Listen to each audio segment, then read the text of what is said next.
This is the One Piece Podcast, episode 896 for the week of Monday, December 8th, 2025. My name is Zach. My name is Ed. My name is Steve. And my name is Alex. Wow. We have all the hosts here in one room. This has not happened since... Well, I don't have any. In one chat room. In one, Yeah. in one Zoom room. In one... We haven't recorded in the same room physically since we were in Japan. In Japan, yeah. Yeah, weird. Yeah. And I had remembered to bring my my Yeti on the trip. Yeah, thank God. Yeah. Well, welcome, Alex. How are you? Sick. Cool. When you have a kid who's in daycare, that's what happens to you as a person. Yeah. Get ready to hear me being sick in a few months, I think. Usually for us, It's like January and February. The whole month we're just sick. Also, the night we usually record have been pretty busy for me lately, too. Having a family is, it's a thing. Yeah, it's easy. But it's nice to just be on the pod again, and it's, I think, just the four of us this episode, right? It is just the four of us. Yeah, we are kicking it old school. Steve, how are you? He's eating. I'll let you finish. And we've actually got a special guest dropping in to say hello. Yes, we're gonna good ghost. So we have Henry Thurlow on to talk about what he's been up to and a little bit about his experiences with Nagamine-san, who passed away in August. Yeah, I was just looking at that. Yeah, and he was the producer of One Piece, like in Wano. I thought he was the series director. That's the word I'm looking for. Thank you, Ed. But he's also directed Film Z. And Film Z. Like, he's basically the person who brought us into the new decade of One Piece that we're currently in. But we're going to talk about that, and then we'll see you on the other side for our manga recap for chapter 1168. Before we get into that, I gotta mention patreon.com/One Piece Podcast. That's where you could get all your great One Piece podcast stuff. We have our latest. Steve, I think you did put up the poll. I right? did. I kept my word. You did keep your word. Oh, right. I saw this. It's very close right now. Do you want to mention it? Yeah, it's right now the December poll. It's between the Saint Saturn design I did for He's More Gyuki Than Man, and then the blood-soaked Zoro from Here I Go Killing Again. It's fairly close, and I think we have about 28 members total in the crew, and there's been 21 votes, and it's like, as of this recording, it's one away.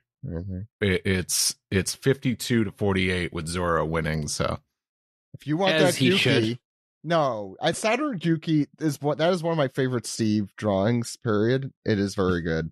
It's horrifying. Not to influence anything, but I will never make merch of Saint Saturn unless requested. So if you so desire a sticker of Saint J. Garcia Saturn, now's the time. I was going to wear a big shirt that just I love Saint J. Garcia Saturn. Do you think that there were deadheads who were reading One Piece, and then when he died in the manga, they're like, "No, it can't be happening again, man." Yeah, I'm just remembering the art you did, Alex, with the dancing bears, the Kumas. Bears. Yeah, the Grateful Dead bears. The Grateful Dead one. Yeah, that was a fun one. Yeah. So I think the poll ends on Wednesday. I think 10 a.m. or Pacific time, I think. So get them votes in. And if you're ever wondering if it is a tie, I will break the tie. Someone was wondering, and I'm like, Steve is just going to choose, I think. So Steve comes in like Ivan Drago. I must break you. Yeah, let's not give Steve that kind of authority here. That's anyway, that's it for our intro. Let's go talk to Henry Thurlow and then read the latest chapter of the One Piece manga.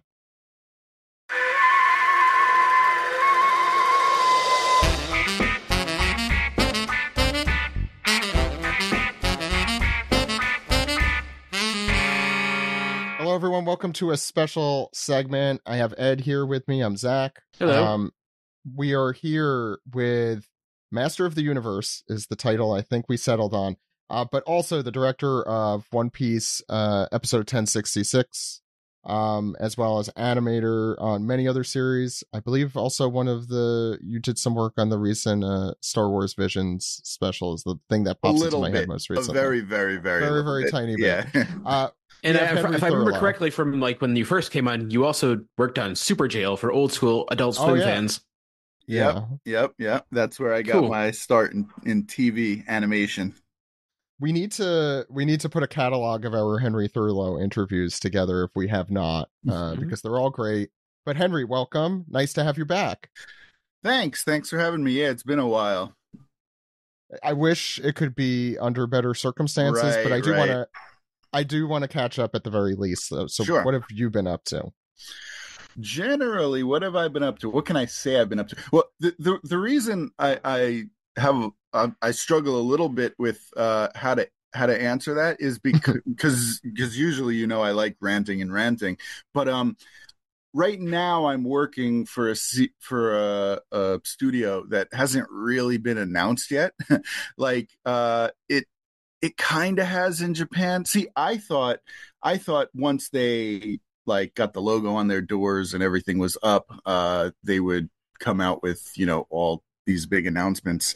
And then I would say, hey, this is the studio I'm working for. This is what we're working on, et cetera, et cetera. But I think that they're probably waiting for maybe the first thing we're working on to be kind of done. And then they'll be like, hey, this studio exists and here's what we're making. So that's probably their strategy, I guess. I mean, the building exists, the logo's on the door, people can come by. So it's not like they're exactly hiding their existence, but they're also not announcing it. So I'm in this awkward situation of like, maybe I shouldn't really say too much until they outright, start announcing some stuff. But since One Piece, I went to telecom animation first. Yes, they've done a lot of Lupin. Yes. Yeah. They've actually done a lot. They're actually officially the production studio behind Akira way back in the day. And they did a lot of contract work on American cartoons in the 90s, like Tiny Toons. Oh, yeah. I know what you're... Okay. I didn't know the name of them. Indeed. But, yeah. I think I don't want to say all, but like tons and tons of the American cartoons. I was very surprised. Like the Little Nemo kind of movie. They helped out on. I think they were the real Ghostbusters and that kind of stuff. Folks, their resume is actually kind of insane.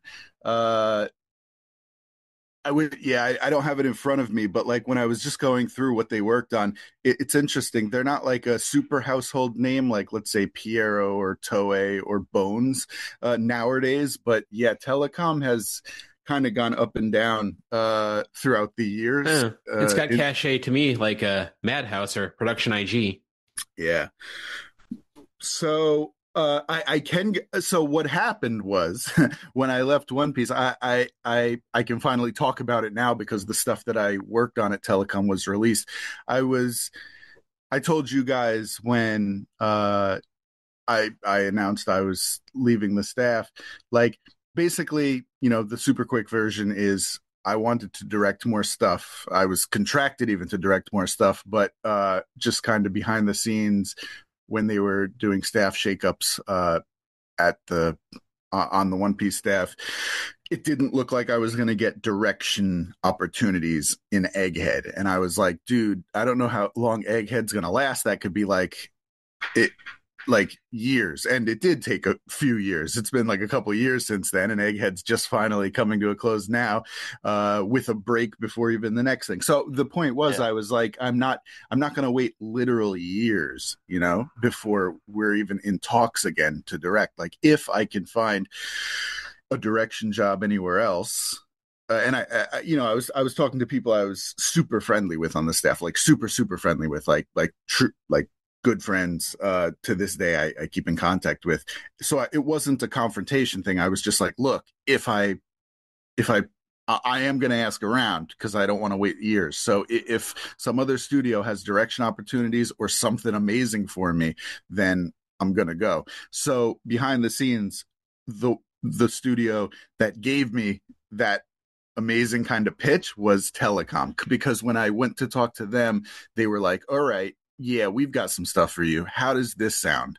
We'll give you a kind of a pair set. We'll give you 2 things to work on if you come here. You can direct the opening for the next 7 Deadly Sins franchise series. So 7 Deadly Sins, 4 Nights of the Apocalypse. There was a 2nd season of that. We'll give you the opening animation, and like carte blanche, you can just go wild with it, same way you went wild with your One Piece episode. Like you can use whatever frame count you want, use whatever resources you want, like really make it great, and we won't step on your toes. So freedom to make an anime opening, a direct anime opening. To use the parlance of our times, carte blanche. And on top of that, it's not just that opening you'll get to direct, but do you know Takeshi Koike? And I was like, yeah, I know Takeshi Koike. He's like one of my biggest influences. Like truth be told, the director of Redline. Exactly, the director of Redline. And if you go back even further, the animation work he did before he directed was literally all of the anime that I used to love. Yeah, so, I think of him as being like Yoshiaki Kawajiri's protege. He is essentially, right? He's one of them, because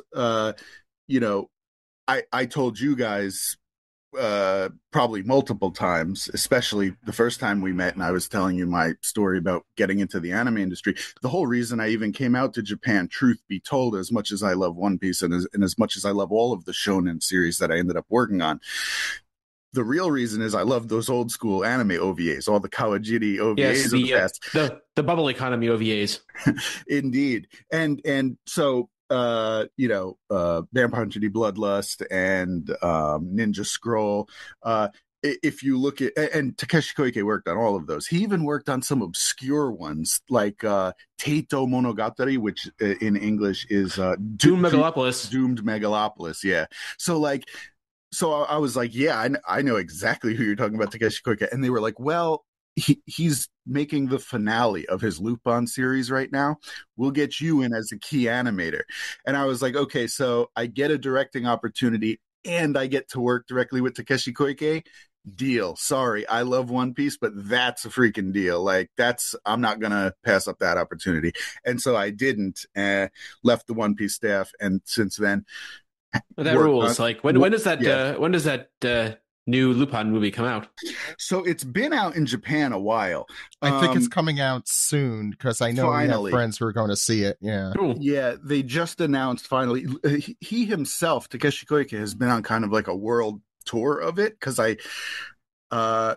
there was an event in Shinjuku that no, actually it wasn't Shinjuku. It was at a different loft in Asagaya. Usually I go to the loft +1 in Shinjuku, but there was a loft kind of place that's like the name of the chain of kind of stores. Yeah.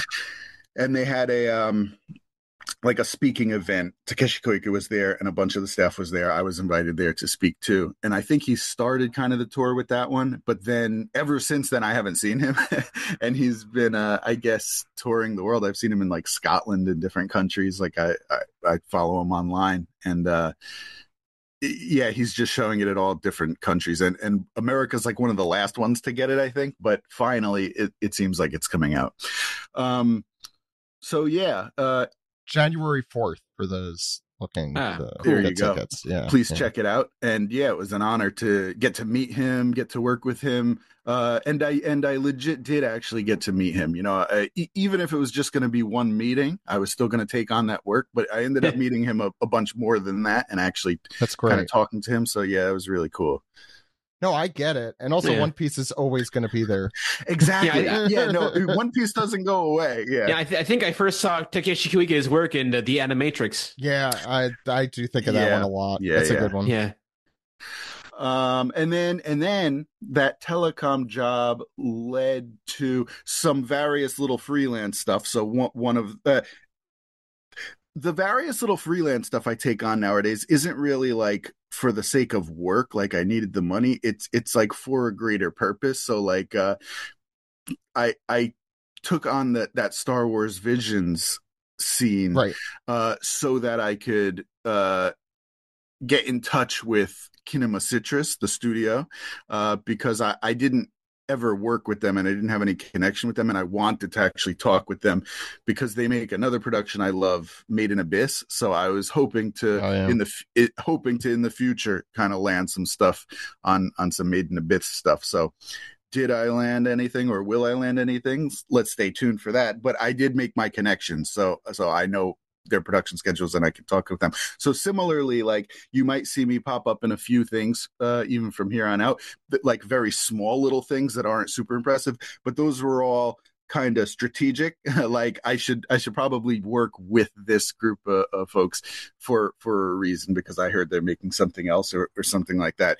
But my main job is it led directly from the telecom work. And I can't go into more details now, but in the future, I will go into more details, and that I can explain how right from telecom I went into this next place. It's another directing gig, and that's what I was looking for. So I kind of gave the same pitch to the telecom staff and to then the folks I was meeting there, like, hey, I still want to push this directing thing. Like, I'll 100% take a break from that to work with someone like Takeshi Koike, but at the end of the day, I always want to come back around and like, hey, I want to do more direction work. Like, I'm proud of One Piece 1066 and that opening for Four Nights of the Apocalypse. Like, I kind of think I nailed both of those. Like, in the entirety of my career, I really feel very mixed on most of the things I make, but like those two things where I really had a lot of directing kind of freedom in the anime industry, like, I'm quite proud of. Like, I want to keep trying that and pushing those boundaries. So 1066 definitely still stands out to me to this day. I mean, also you brought in, I mean, we still talk to a lot of the animators you brought in from around the world. I see them pop up on the series sometimes. That's cool. I'm happy about that. It's great. Yeah. You've like really brought in a whole new like group of folks that are doing some really great work. But yeah, what were you going to say? Sorry. Oh no, I was just going to say this new place did offer me some direction work. It's another kind of short thing, I will say. It's not a full episode, but man, is it a crazy high quality short thing. I can't say what franchise or whatever, but it's big. It'll make the news when this thing comes out. It's a big franchise, and even if it is a short, like, it's a pretty cool thing to be a part of. And this will for sure, I'm told, and in negotiations with, lead to a full episode of something. I will mention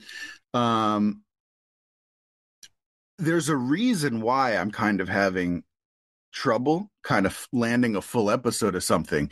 And I guess I don't really mind sharing this, because I'm not going to, I won't name any names of series, but there is one kind of unfortunate reality about the anime series that I have to kind of face after seeing this stuff. There's a lot of series, I hate saying this, but they know they're not going to be high quality series, and I don't even feel like they're trying to be, and that breaks my heart, because as an artist, like, all of the individual artists for sure are, all of the animation directors and all of the animators, the episode director, the people storyboarding, all of those folks never endingly are working super hard, pulling their all-nighters the week before the due date. Everyone's working equally as hard on any production, right? The super high quality ones or the low quality ones. And look, I don't know anything about One Punch Man season 3, but that's the current kind of series that everyone's pointing at and pointing to as an example of a low quality series. In the past, it's been others, right? The later seasons of Tokyo Ghoul, the what is it?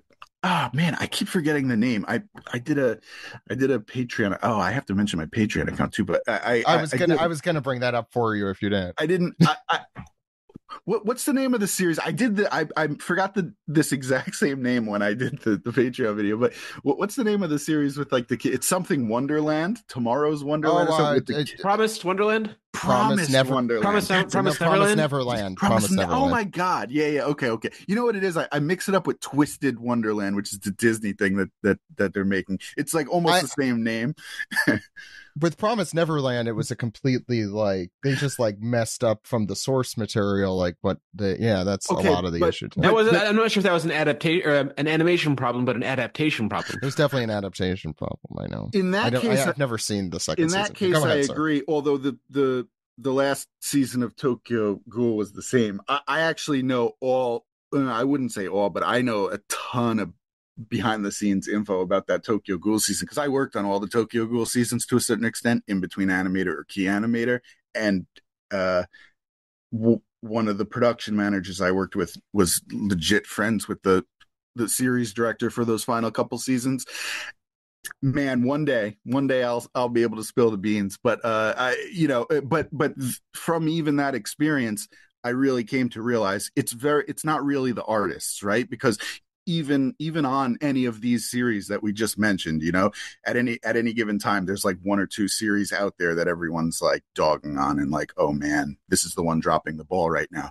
But behind the scenes, I know those staffs are really working hard and actually saving it from being better than it even could be. I bet the One Punch Man season 3 conditions are so terrible. It's miraculous it's even making it to air, but with, intense conviction and hard work, they actually make the air dates.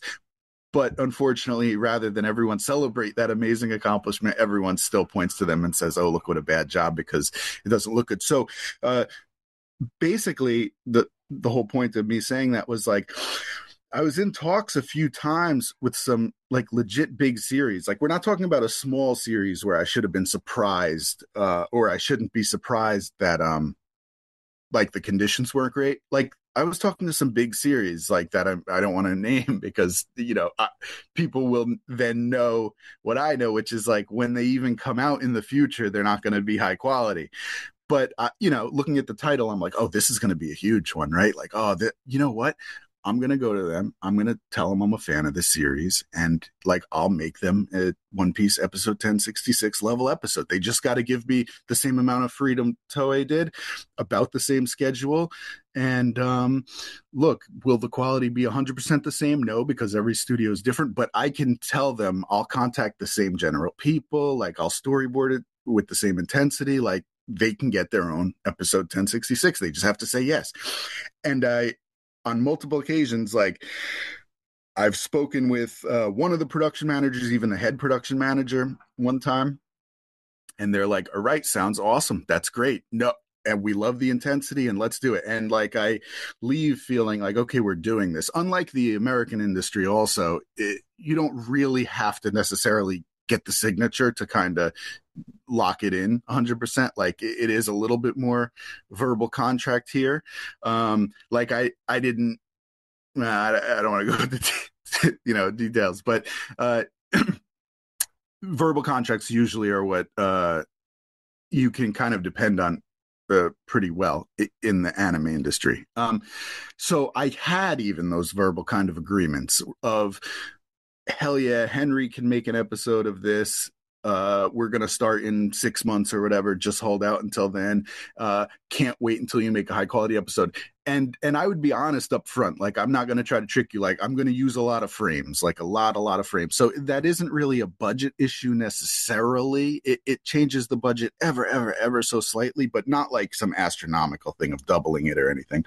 It's just mainly what I need is for you guys to recognize I'm going to use tons of frames, and so therefore, please make sure that enough in between animators are kind of reserved that can handle that, because you can't just have 6 in between animators in your room and then expect to handle a One Piece episode 1066. All of a sudden, 10,000, 15,000, plus frames are going to be thrown at you, as opposed to some low number. So, you have to make sure you just do your due diligence and make sure that you have enough in between animators or studios on call to be able to handle that. And the budget might change ever so slightly, but not too much. So we good? Yeah, we're good. And then a month later, I'd get a message back or a call or something, and it's the same story again and again, which is like, hey Henry, so like we're super enthusiastic and like still want you on, and like so you're gonna be one of the episode directors. Okay, that's cool. Just real quick, just just to confirm, like you're not like really gonna use that many frames though, right? And like, because I gave him the number of like how much I used in 1066, and I'm like, oh no, I'm gonna use it. Even the company that I'm working for, like the job could go through them a couple times, and so we even had so there was no language problem or anything, because it was production managers talking to production managers, and they were like, oh no, Henry's going to use that many frames. Henry's crazy when it comes to frames, like but it'll look great, but that many frames is going to be used. And then they'd be like, oh, okay, we're going to have to put a stop to that then, because now that we're getting into the nitty gritty, we realize like we still really want him to do it, but just like ask him this, Henry, could you make the episode for 3,000 frames? Could you just stay within 3,000 frames? Could you do that? And I look at him and I'm like, no, like I want to work on your series so bad. I love your series, like, and I'm looking desperately for more directing work. So like, I don't want to be like a stubborn jerk and be like only the highest of quality, but it's not that. It's that I can't make a good episode with 3,000 frames. Let me put this into perspective for you. My 4 Nights of the Apocalypse opening, that one I think looks great. I got all the good animators. I got Vincent, I got Jose, who were both on my One Piece episode. I did a bunch of animation myself. I got the best of the best, and we made, I think, the best of the best. I really am proud of that opening. That opening is 90 seconds, 1.5 minutes. Do you know how many frames that opening is? 3,000 frames. They want me to make an entire 25 minute episode for the literal amount of frames that I used in my 1.5 minute opening. No. It doesn't sound possible. The thing is, but like they decide that early on, this is how many frames we can use, because again, not so much budget, but more just resources. That's how many resources we only have resources to realistically be able to handle that many frames in a given time schedule of when this episode is going to be made. I'll add that. Yeah. Sorry, no, I do have a brief story. When 13 years ago, I have to check his name again, but the director of One Piece I was working with, they were basically going through the same thing with One Piece back then, in like 2013. And you heard many of the same kind of like, it wasn't because of budget, it was because they wanted to put their resources in other series, like newer series, shorter, that they, and I mean, it's also, as you say, like, I forget the saying, but like, even the worst movie has a lot of people trying to do their best, like everyone is still. Yeah. And I think it's, when you're just watching the show and you're seeing the issues, sometimes it's hard to have that kind of perspective. I don't want to be a jerk while searching for new work. I want to say yes to some of these projects, but I also don't want to disappoint the fans. And so, and I don't want to dedicate 6 months of my life or a year potentially of my life as an episode director working super hard to make something, and then all the way at the end realize all of these great scenes had to be cut or couldn't even get started in the first place because of restrictions that were,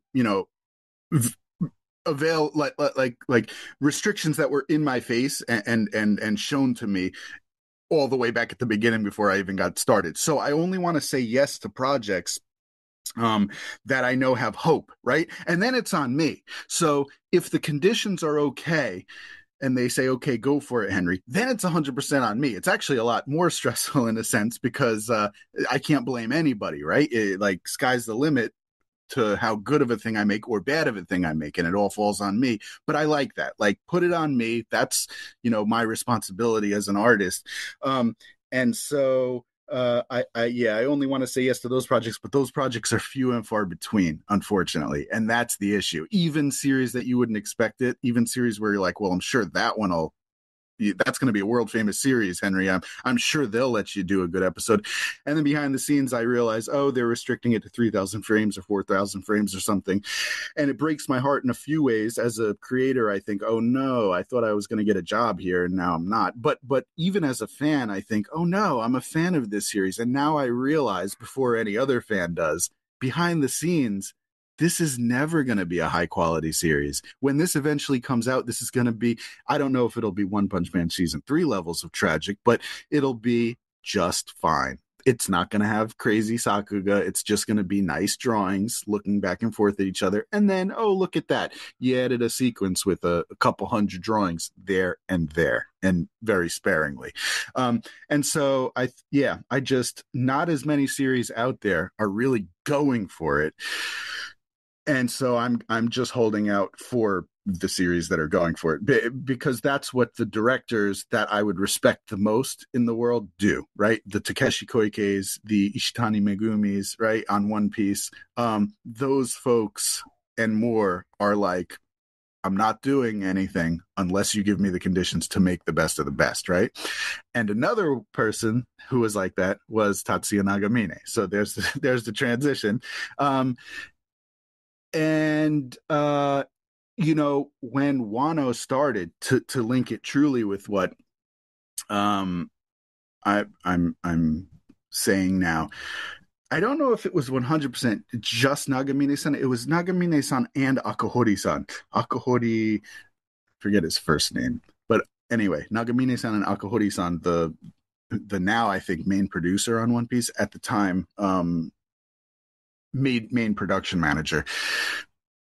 They decided, Akahori-san in particular, but with discussing with Nagamine, that they're taking away the frame limit altogether. So once they got to at least Onigashima, I don't know if it was 100% the case in early Wano, but they were always leading in this direction. They were always leading in the direction of let the animators do what they want.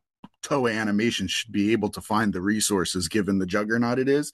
And so by the time at least Onigashima happened, they were like, we 100% remove the limiters of frame count, right? So whether it goes into crazy territory or not, we'll never stop it. And we'll just take responsibility that we are Toei Animation and can somehow find more in between animators to somehow finish this.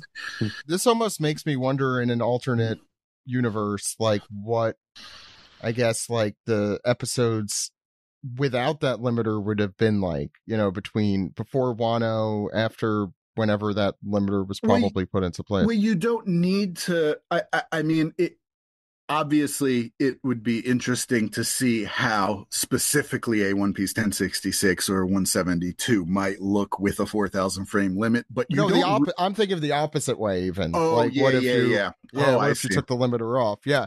No, I'm not trying to put a limiter on you hypothetically. Well, but you do kind of have your answer. You have to do some kind of creative thinking with it, but no limiter. And an attitude like Nagamine-san had and implemented on the series, which was let the artists do their thing, let's just keep pushing every episode, results in the Onigashima arc and the whole Wano arc in general. And the mind frame of every One Piece episode, I don't know what the exact frame count was. I don't know if it was 3,000, 4,000, or 5,000, but certainly it was probably one of those three. And based on the amount of motion, maybe not 5.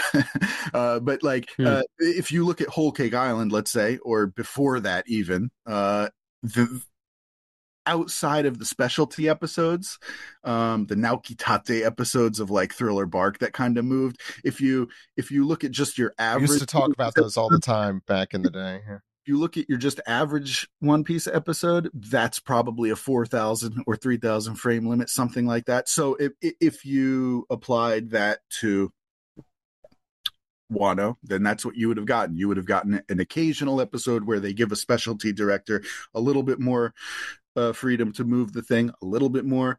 But generally speaking, the exact quality that you saw in all those years before would have been exactly the quality of motion in Wano. And you know what's funny though? I don't know if in the past the production would have been able to handle what Onigashima did, because animators internationally being able to contribute to the production, to any anime production, via social media and Zoom calls and things like that, drop boxes to immediately send files back and forth. That technology was really necessary to get the best of the best in the world all on the same episode, right? So we're not talking about an international team that doesn't do a good job and it's a bunch of kind of like beginner folks, because those kind of anime episodes also exist, but those aren't the ones that go viral. Those are the ones where it's like, okay, everyone tried a little bit, but they're not quite there yet. The One Piece Onigashima, like climactic battles especially, they got like the best of the best animators from the world, like from France and from like a few people from America and like from China and Japan, right? Those folks all working together and uploading their super high quality sequences, like I don't think the technology or ability to really easily contact all those folks and get all those folks stuff in a timely manner was doable up until recently. But to bring it back to who we're talking about, when Nagamine-san took over at the beginning of Wano, because he was the director for Wano,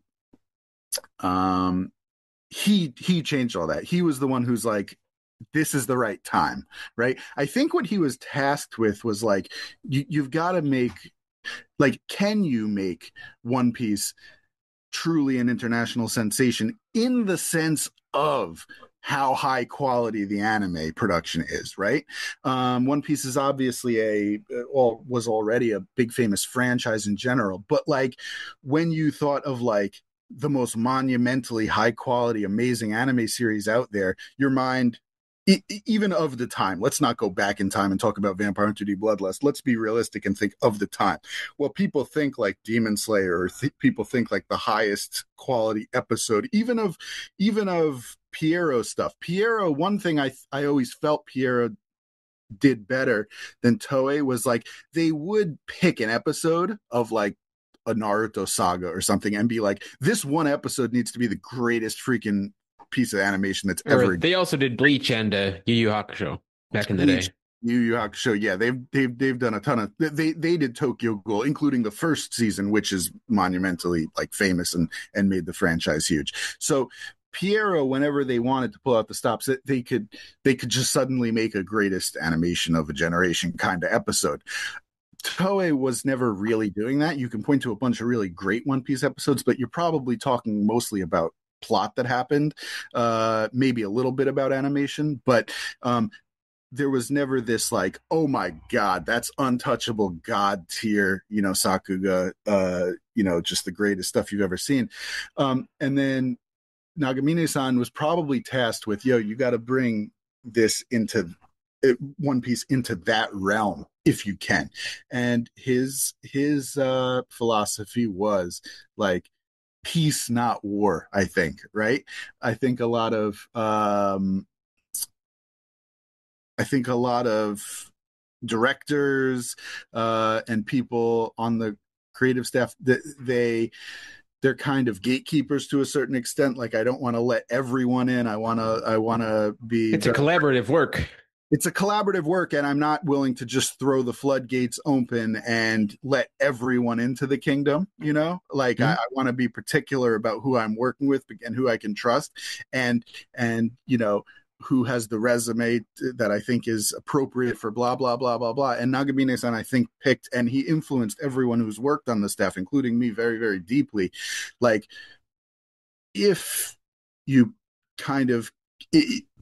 pick nonviolence, if you say, I choose peace today, who would like to collaborate with me? I truly open my arms to you. Like, you might be surprised by the result. And I think that's what his philosophy was. There's tons and tons of great artists in Japan and around the world. And if we just say, hey, are you a One Piece fan? We would love, love, love to have you. And honestly, we don't even want to mess with your work so much. Like we won't have animation direction like overbearing to the point of destroying whatever your vision was. We actually want everyone's vision to show up a little bit throughout this series. How does that sound? And obviously that's a monumental undertaking. Like, I don't want to misguide people out there. Like, you just have a ton of animators whose sequences don't connect at all and just all edit them together. It'll be fine. No, it's a big undertaking. It's a big undertaking to make sure everything's working together. But that's what he was willing to take on, right? How can we truly have this gigantic worldwide collaborative effort, getting the best of the best together, truly giving artists almost nonstop freedom all the time, from the storyboard phase where they can add additional action sequences and different angles that don't even appear in the source material, all the way through animators themselves not necessarily even following the storyboards because they came up with something creative during the animation process that just came to them, but they were like, man, this would make for the best episode. Like, to try to respect as much of those moments of artistic freedom as possible, while also keeping the series together, was a huge thing, and the end result was so good. I think that a lot of the industry is now being influenced by it. I think that this new generation of expecting super high quality sakuga in series perhaps started with Demon Slayer, but I have a love-hate relationship with Demon Slayer. I think that online, I do kind of keep going back to it. If the fans think, how come Henry keeps putting Demon Slayer in his mouth? It's because I do. I admit it. I give Demon Slayer props for having a proper schedule. You want to talk about proper schedules and everything. Demon Slayer did give a super long schedule, right, to like one season and then a movie and then like years later a few more episodes, and so this big giant open schedule, and has the best of the best compositing, and really kind of rethought how you could composite shonen series, right? If you go back to Naruto or other Pierrot productions that I love, truth be told, there's almost no like compositing on them. Like, it's very like the normal color. If you go back to the early Naruto episodes, when they enter the mist or something, there might be some level of compositing, but otherwise it's like the normal daytime colors, paint bucket and filled, one layer of shadow perhaps, and that's it, right? Reflection on the windows in the back, and you call that compositing. Whereas Demon Slayer kind of rethought it as, what if we really take like use the compositing like it's a film, and there's like reflective colors everywhere and specialty lighting to every single sequence, multiple effect layers in the background and foreground of the character, et cetera, et cetera. And I think that woke up everyone's eyes, even the One Piece staff's eyes, to like, I think we can do this better. Like, we don't need to just rest on our laurels. Like, oh, it's a shonen series, it can just look like that. Like, we can always rethink how cinematic it can be. But I think then Nagamine-san took the idea, like, you see how a bunch of these series are now implementing those good compositing effects, we should do that too. But then also, you see how a lot of these series have like one amazing episode per season or something where they all go crazy. What if we just open the floodgates and like let the episode directors try to do that for almost every episode they want to try to do it on, right? Most studios wouldn't be able to do that because they don't have the resources to possibly take something like that on. But Toei Animation does. So guess what? We're Toei Animation. That's his thinking, right? So why not try it, right? We're one of the only studios in the world that could probably try that. Let's effing try it. And so, I made like a goodbye Nagamine-san kind of video, posted it online. That if you're looking for like a sad story, you could look at that one. But I don't want to be super negative. He passed away this last summer. It's super sad. But honestly, like, there's just so much to celebrate that from him. He changed not only the One Piece anime by having all those ideas I just said, but honestly, anime in general, because One Piece succeeded with that wild, kind of risky thing that he did. And since then, I think similarly to how Demon Slayer kind of started influencing other places to open their eyes. Hey, you can do things differently. I think One Piece had probably like the most difficult production schedule of any anime, period, right? Like the only ones that could compete against it would be like Detective Conan or Pokemon, right? Because there's no other series out there other than the ones I just mentioned there that like is just never endingly a new episode per week. That's changing now, but that's how One Piece has always been and was through Wano. And so if One Piece could raise the bar that high, well, then all of a sudden everyone lost their excuse of, oh, schedules are tight, et cetera, right? So Nagamine-san just raised the bar, and in the middle of the most difficult production in the industry to raise that bar for, and yeah, it's just monumental. I think all of the other series trying to be as high quality as they are now all have honestly Nagamine-san almost to thank, and in a literal sense, a lot of the people that he worked with and gave all his advice to, if you go back to all my other interviews, I don't think there was a single time that you ever had me on where I had done a significant amount of work on an anime episode and I didn't mention Nagamine-san, because at some point in the production he came over and was like, what are you making, Henry? Why are you making it? Are you having the best time possible? Okay, here's a suggestion to get your creative juices flowing. And then I'm like, oh my God, that is amazing. Yes. Thank you for that suggestion. Shoot, that's awesome. And I know he did that for everyone. And so now all of those people that he inspired and got thinking like in creative ways are all going on and working on other stuff too. So obviously the One Piece anime is still doing great, but here I am working on Takeshi Koike films, and the Four Knights of the Apocalypse series has almost Nagamine-san to thank, because he inspired me directly on how to direct, and then I directed their opening.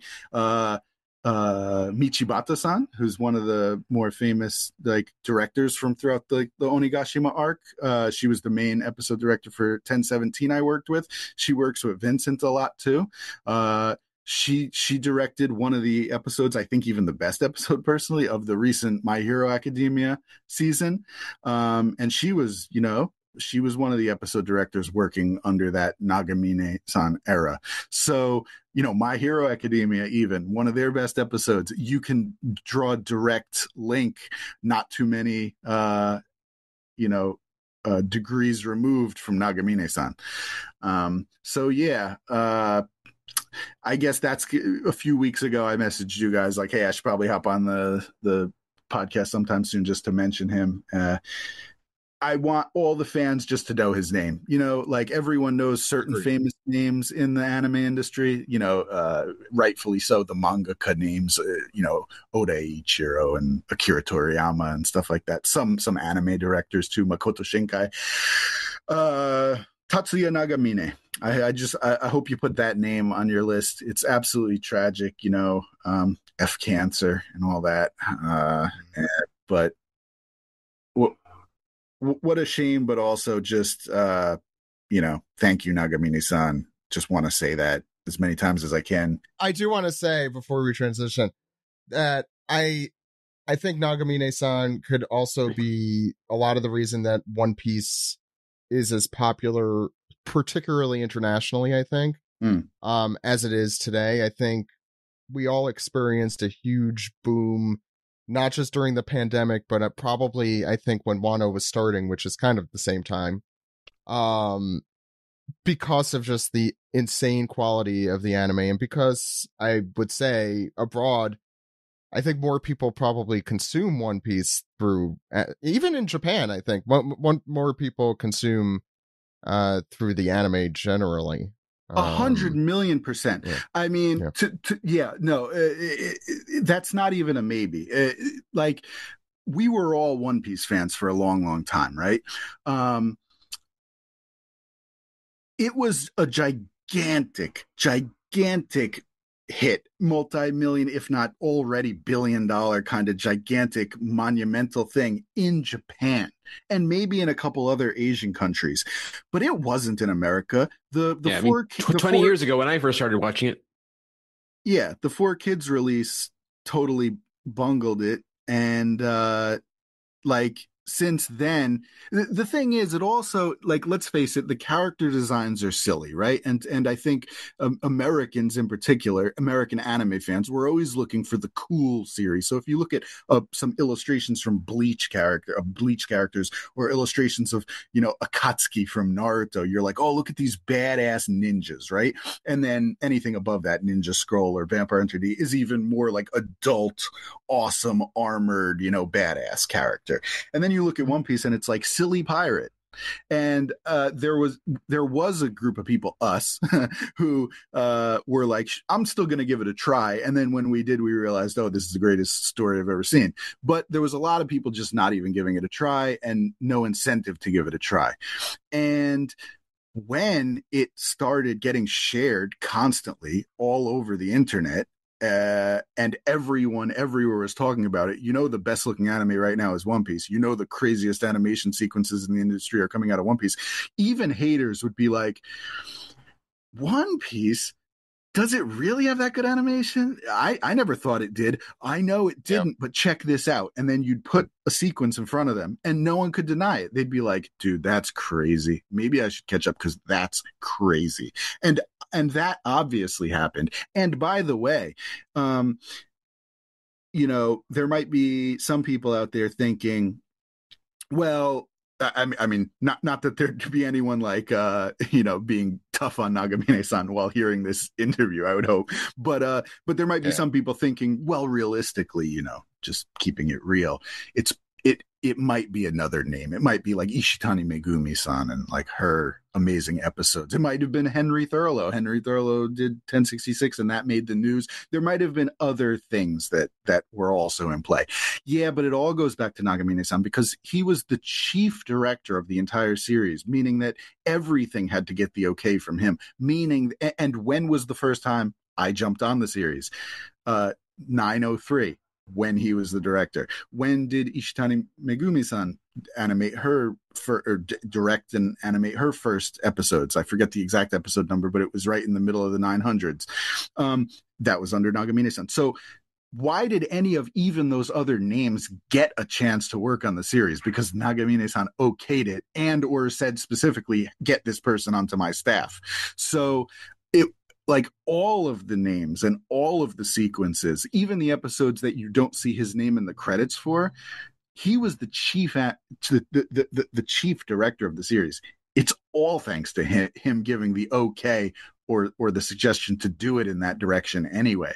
So yeah, the series became as famous as it did. It became as high quality as it did. And now you see Luffy in freaking like NBA games and stuff like that. He was in the Macy's parade again this year. You see him in the Macy's Day Parade and no joke, you can trace that back to Nagamine-san because 100% the new boom of why it became famous was the anime, which was what he was tasked with and what he accomplished. Right? It's that meme of the dominoes that get like gigantic. 100%. Nagamine is the 100%.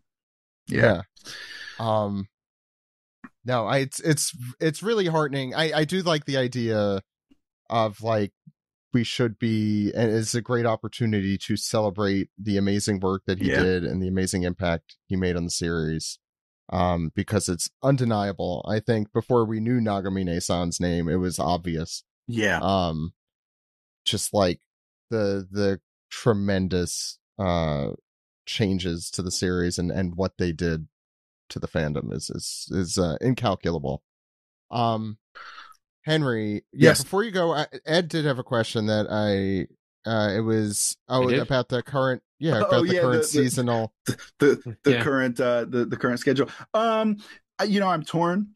On the one hand, I always loved the fact that One Piece was hanging in there as like one of those, Pokemon or Detective Conan type series where it's like we're stubbornly, truly releasing an episode every week, permanently being a permanent fixture in everyone's life. Like if it's this day of the week or that day of the week, like One Piece is there for you and you can always depend on it.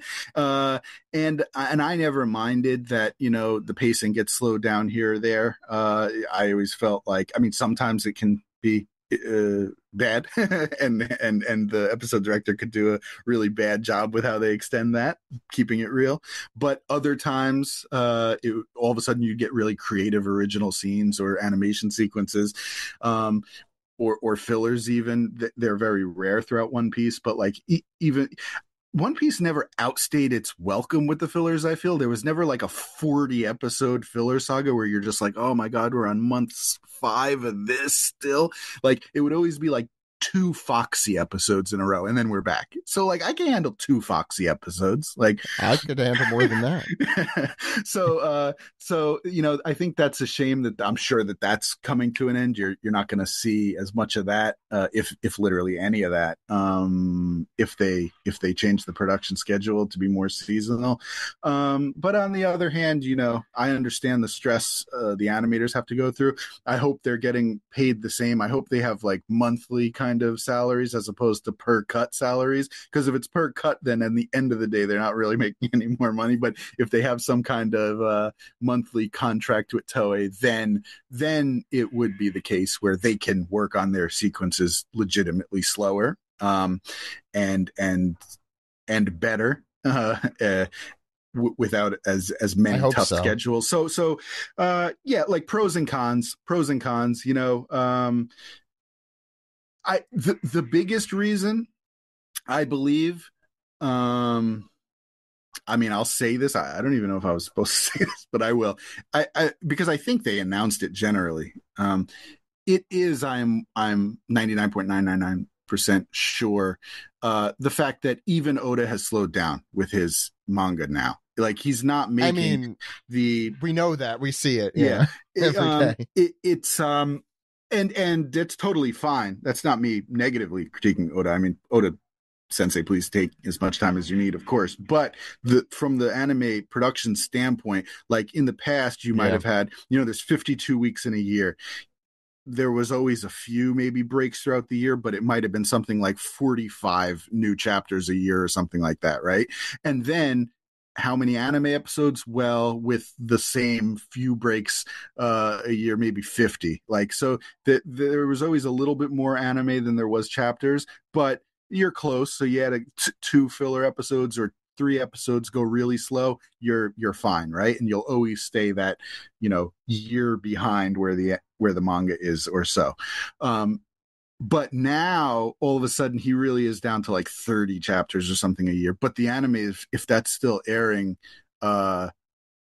every week, well, what are you going to do with those extra 20 episodes? You can't extend that. That's impossible. So you're either looking at a 40 episode filler saga somewhere, which they don't do, or like you're really, really screwed. I mean, you talk about slowing down the series. Like, how are you supposed to slow down so that you stay, far enough back from the manga? It almost isn't far enough for them to realistically even move forward. It's kind of crazy if you think about it. Like, I won't say anything specific, so no spoilers, but just the very generally speaking, as you guys know, like, Egghead in the anime is about to end right now. Okay, so where are we at in the manga? The next saga has started, villains have appeared, and we're getting information. That's it. Like, I mean, it is a lot of chapters ahead because there was a lot of story within that amount. But the fact of the matter is, like, it doesn't even look like we're close to the end of the next story arc. So, no, probably not. So, isn't it a little crazy to just jump into the production of it? So when I think about it like that, I think, we used to back in the day. I mean, like Wano in 2018 had many years, or 2019 had many years left. Indeed. Yeah. So it is doable, but in today's climate of wanting to make the high quality episodes and everything constantly, as opposed to let's just draw out some of these episodes as much as humanly possible. It's the right decision. It's probably the right decision, you know. From a fan standpoint, I wish there was still that one episode of One Piece a week, but from a realistic standpoint, like during these final few story arcs, to make sure that the anime is as high quality as possible, if they want to adjust the production schedule to make sure that they deliver the best they can whenever it comes back out, I'm for that. You know, that makes sense. It's cool. We'll round off then. I will not let you forget your Patreon. Tell people. Yes. About it. So, you know, I will be honest, like throughout the years, I slowly kind of started earning a little bit better money in the anime industry. When it started out, I was earning less than $10,000 a year as a Dogamon, as an in-between animator. And those were like the super ultra rough years. But you know, it slowly got better, and I moved up to key animator and then this and that. And like, I tried to negotiate a little bit better. It never got to the point of good money, but like I started earning like, oh, look at that. I'm not like in terrible dire straits. But then finally, like even inflation hit Japan. Inflation stayed away from Japan for many, many years, to be honest. And I was very lucky about that. But it even hit now. And now I'm looking at like, freaking McDonald's even cost $20 kind of stuff, and I'm like, oh man, like all the gains I made are like gone. Like this sucks. Like, so I'm not like the kind to like take advantage of like capitalism and like let me sell stuff, and I've never been that kind of person. But it kind of is getting back to being rough. So I was thinking, like, do I offer anything legitimate to people? Like, I don't want to take advantage of people or anything like that, but do I legitimately offer anything that like would be really good for people, right? Like you should like join this if it'll be worth it for you truly. And you know, if I had the opportunity, so I was talking with my friend Rajan, who worked on One Piece 1066 as an animator, as an artist, and he does really good on Patreon. So he kind of suggested like, oh, Patreon might be a way to go. Patreon usually is like, or actually, I don't know if it's usually anything. People sell different things there, but we have one too. I mean, oh, right. So yeah, okay, yeah. So a lot of artists though post like drawings and stuff like that and tutorials. Yes, I don't really have time. The fact of the matter is, I still do my studio work permanently. Like that's my ultra job, right? Right when I'm done with this, I'm running to the studio and I have studio work for the whole day. So, and I don't want to stop that or compromise that at all. What people want from me and what I want to do is the big anime studio work, right? So I don't want to compromise that and you know, take half the time to do, you know, commissions and individual sketches and stuff for this Patreon. But what I can do, as you guys know very well, is sit in front of a camera and talk.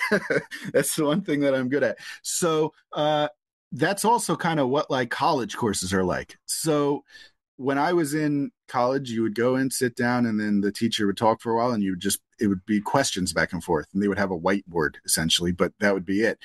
Well, I can offer that, right? So right now I have a Patreon going where I sit in front of the camera and basically I'll answer any question anyone has about if you're an anime fan, I'll give you specifics about the industry that I can tell you, right? And if you're an animator, I can specifically help you and guide you, right? Like, hey, this is actually how you're supposed to lay out sequences in Japanese anime. Hey, this is actually how you fill out the timesheet, kind of things like that. So I just started. There's just a handful of videos out now, but my intro video kind of talks about kind of the state of the industry, kind of some stuff that I touched on here. During this podcast, so this was almost like a preview for that. But then the next video and the next couple of videos I'm about to make are for the animators. So if you're an up and coming animator and you're thinking about, hey, I do want to work in anime, like come on over. It's super cheap. It's like $3 is the cheapest per month, $5 for like the better package. But yeah. join the Patreon. You get access to the videos, and I'll give you all the knowledge I have, right? Like, that is what I can offer. And truth be told, if you're interested in ever working on Japanese anime in particular, I almost guarantee talking with me is going to get you that gig faster than any college course, right? Because I'll just tell you straight up, do this, do that, fill out the timesheet that way. You'll get your anime job. And you won't have to go into debt, crippling debt, probably. Certainly not, unless $3 will put you into debt. But in that case, yeah, like you got bigger problems. You should probably, yeah. But yeah, and after so right now I'm making also my first few videos is like tips and techniques for getting into anime and how you should approach your layouts and animation, beginner, intermediate, and I think advanced. I think that's the first set of videos I'm kind of releasing. Once that's done, I'm open to nonstop suggestions. So I actually just got an email this morning. Hey, I'm like an animation student. Could you touch on this? So I'm thinking like literally the next video after the set ones I have in mind, I'm just going to address the questions that were specifically asked of me. So if you have questions for me, shoot them my way. I'll literally make a personalized video essentially for you. And hopefully that'll be worth it. So yeah, please come on over, join the Patreon, and it would help me greatly. And does it have a name or is it just your name? It's just my name, I think. Yeah, just Henry Thurlow. Just Henry Thurlow Patreon. Some other person's name. Yeah, some random person. Zach Logan. Zach Logan. My Patreon's name. If I only had one. What was I thinking? Oh, we have to compile all of your interviews at one point because they're all equally fascinating and completely different points of your life as well, a career. It's always such a pleasure having you on, Henry. I hope it isn't as long until we have you on again. To hear all about the secret studio you're working with on a secret project. Well, that's when I'll be back next. Whenever they announce it. Okay. So I literally don't know if that'll be 3 months or 6 months or whatever, but whenever that happens, I'll let you know. You're welcome back whenever you want to come on, Henry. Thank you. All right, thanks. Anywhere else people can find you besides Patreon? Or nowhere? Okay, cool. I mean, Twitter, because I refuse to call it X. Yes, and, it's not. Blue Sky and Tumblr. I still have that Tumblr account. I don't have Facebook anymore because I freaking got hacked and I lost my Facebook account. That sucks. It's not even bullshit. Yeah. But yeah, no. Generally, right now, Patreon. Otherwise, Google my name and I pop up on some social media. You can follow me. And that is Henry Thurlow. Thank you. We'll see you next time when you can talk about your super secret project. Thanks, guys. Thanks, right. Henry. Thanks, Henry.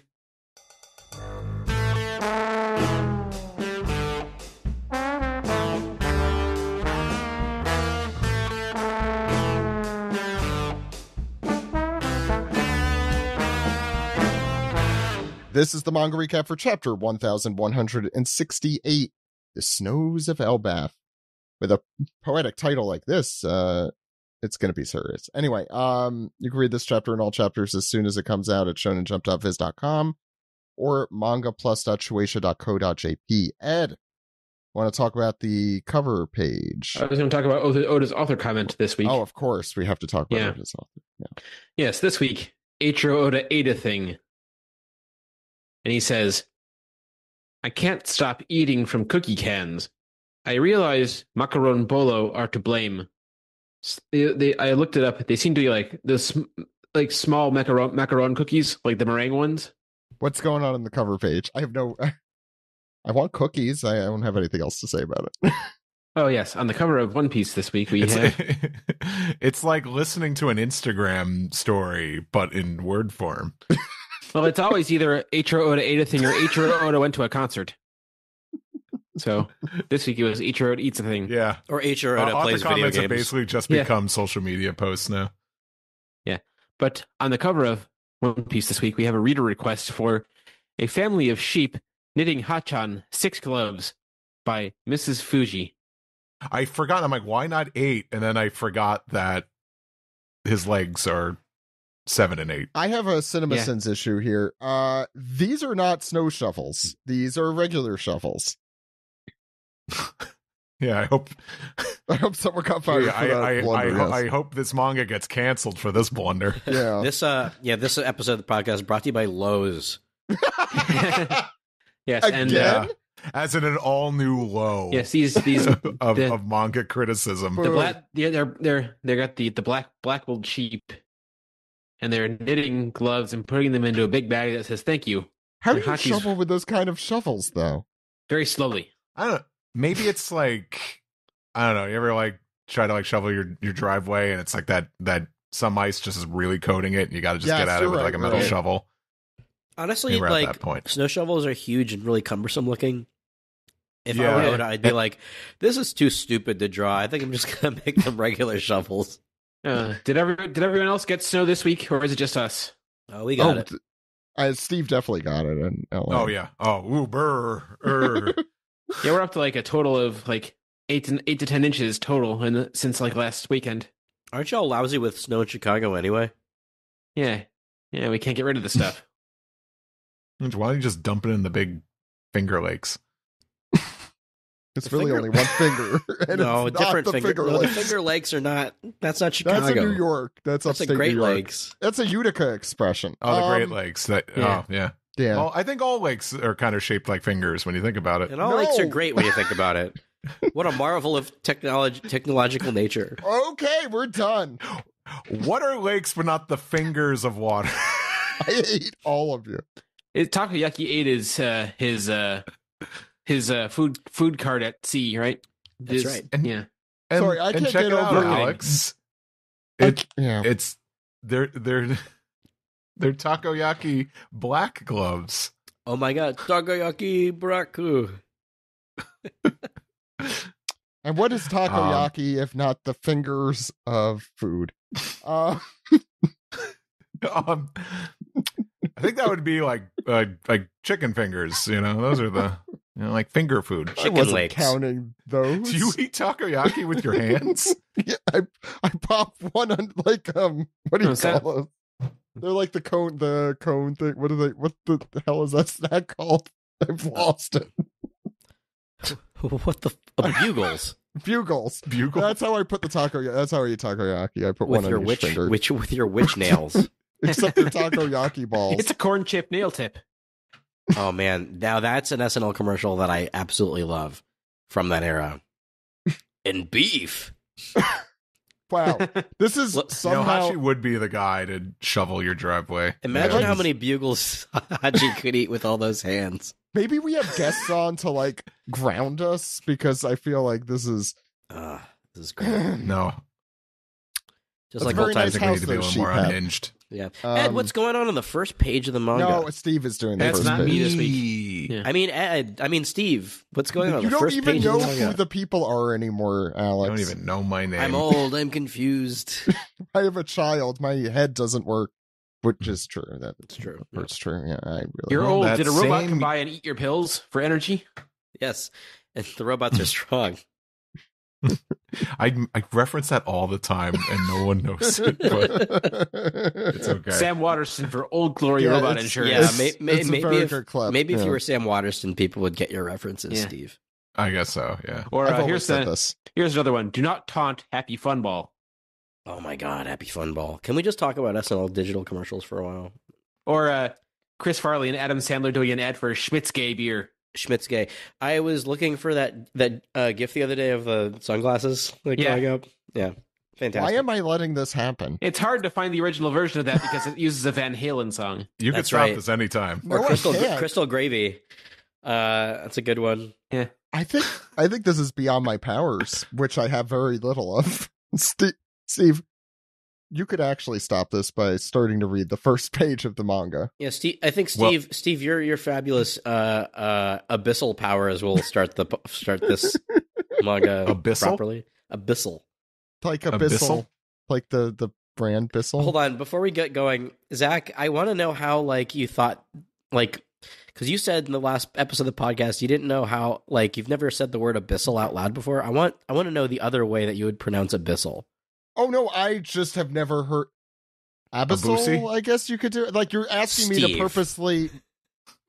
Steve. A bicycle? Is that like A bicycle. a bicycle? You're asking me for alternate mispronunciations I am. here. I so like to ride like- my bicycle. Okay. My I'm going to abyssical. write that one down. Yeah. Well, first of all, they're called abyssals. Fudge It's bissels. pronounced abyssal. Fudge bissel. Fudge whistles. We're not going to beat this. This is Bart, it. you said This there is were the- abyssals. No, I said they were biscuits. Okay.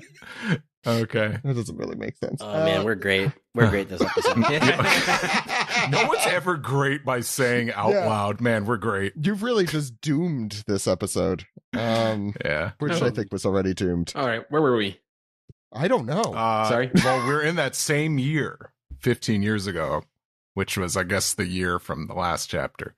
And we're going around the world, and folks here saying, they're saying those giants in the Navy played a crucial role once again.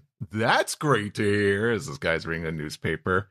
And this fella who right out of the 80s with this curly black hair says, I used to think they were scary. Now I wish I could meet one someday. By the way, Steve, I have to say, you thought I gave you this page because of the tall person amongst all the tiny people. It was more because of the ridiculous characters that I'm like, these are Steve's. These are Steve's. I'll like, do my people. best. Oh, with here. the hair and the tank top, he kind of looks like Harvey Keitel in Taxi Driver. I was gonna say it looks like Hoagie from Day of the Oh, you Tentacle. mean Lucci? You mean Lucci? Yeah, was it Lucci in a alternate future at age 40, right? Like the Right, SBS. yeah. Right. And he Right, stole it's was just that like- Prince Cruise's hat. Yeah, he wants to be I think Galliot. everyone has Prince Cruise's hat these days. Did you say he wants to Anyway. be Galvatron? No. Galliot. But sure, yeah. I'm sorry I interrupted. So he could have some minions. This is Yeah. bad guys. comedy. All right, we're two panels in. All right, here's number 3. You ready? And we see a chef here, and we see like a bunch of hearts. You know, people like Nice mustache. He kind of looks like the Swedish chef. Work. maybe. Yeah, but a bunch of people are oohing and awing in the background, and the chef in the background and the chef here says, "Is there any way to get more shipped here? Folks can't get enough of that Elbaph seafood." And this guy holding a box of something says, "Yeah, I bet." And it kind of looks like a mini coffin, but I'm sure it's just These are all supplies. such great designs. Like The guy whatever, going, yeah, I bet, like, is just Yeah. trying to get to work. He's just trying to get to work. He's like, yep, Golfing his hat. whatever, guy. I don't know you. I'm just from the 1920s and I'm trying to get out of here so I could deliver this. I'm sorry, that was my Delaney impression. Please continue. And this pirate says, "Good Elbaph cedar. It's quality stuff. Too bad it's so hard to ship." And one You don't guy know who says, that- "Sold." You don't know who that is, Steve? Come on. This is the only thing. Look at the boat in the background. It has his name on it. Yeah, he's pointing at it with his hand. Umit. Is this like the was it the guy who not Dufeld? Yeah, he's a you are black market correct. guy. He's the Yeah. black market dealer shipment company. that Dufeld was going to sell stuff to. Yeah, Or- he was Did in that Dufeld group. runs it. Yeah. Okay. He was one of the Um, he was one of the tech billionaires that Big Mom invited to Pudding's Right. wedding. Oh my god, Yeah. that is what they all Oh God. are. Yeah. This is like my 19th favorite One Piece subplot. Well, I brought it up because it is everyone's Yeah, 19th favorite. His design is very specific. So Yeah, and he's pointing to his Anyway. name. But enough about this. We're back at Elbaph, and we're hearing a speech as people cheer for Harold, and midway through, but he says, "And once our dream of being part of the world government comes true, I think that we should build a Wait. cruise ship." Hold up. Our dream? Come on, dude. I mean, Your dream alone. you could say that about most nations. But he says, "I think that we should build a cruise ship so we could fulfill the prophecy of the first opening of the anime." And so We we can will travel be on freely a to our fellow cruise. nations. Sorry. I really hope no one's like, "Oh my God, that's why he says we are on the cruise." I'm like, no, they probably just picked the Oh wrong man, translation. Harold is so bald without his horns. I will also add, a dream of going on a cruise ship sounds really intestinally distressing. Amongst No, it other just sounds like you're things. retired. He kind of, well, we'll get to that, but yes. Next That is season kind on Netflix's Poop Cruise. Harold goes on, he says, to the rest of the world, we are just a very curious minority. There are so many different peoples in so many different countries. They each have cultures worthy of respect, and as we come into contact with them, Elbaph will gain more friends and more wisdom. And the one guy's like, woo, can't wait. Yeah, tolerance. Globalism. But yeah, all these giants are celebrating, and this one guy does the index finger under the nose rub and says, guess the warrior business is dead. You're almost there, my countrymen. Our future is bright.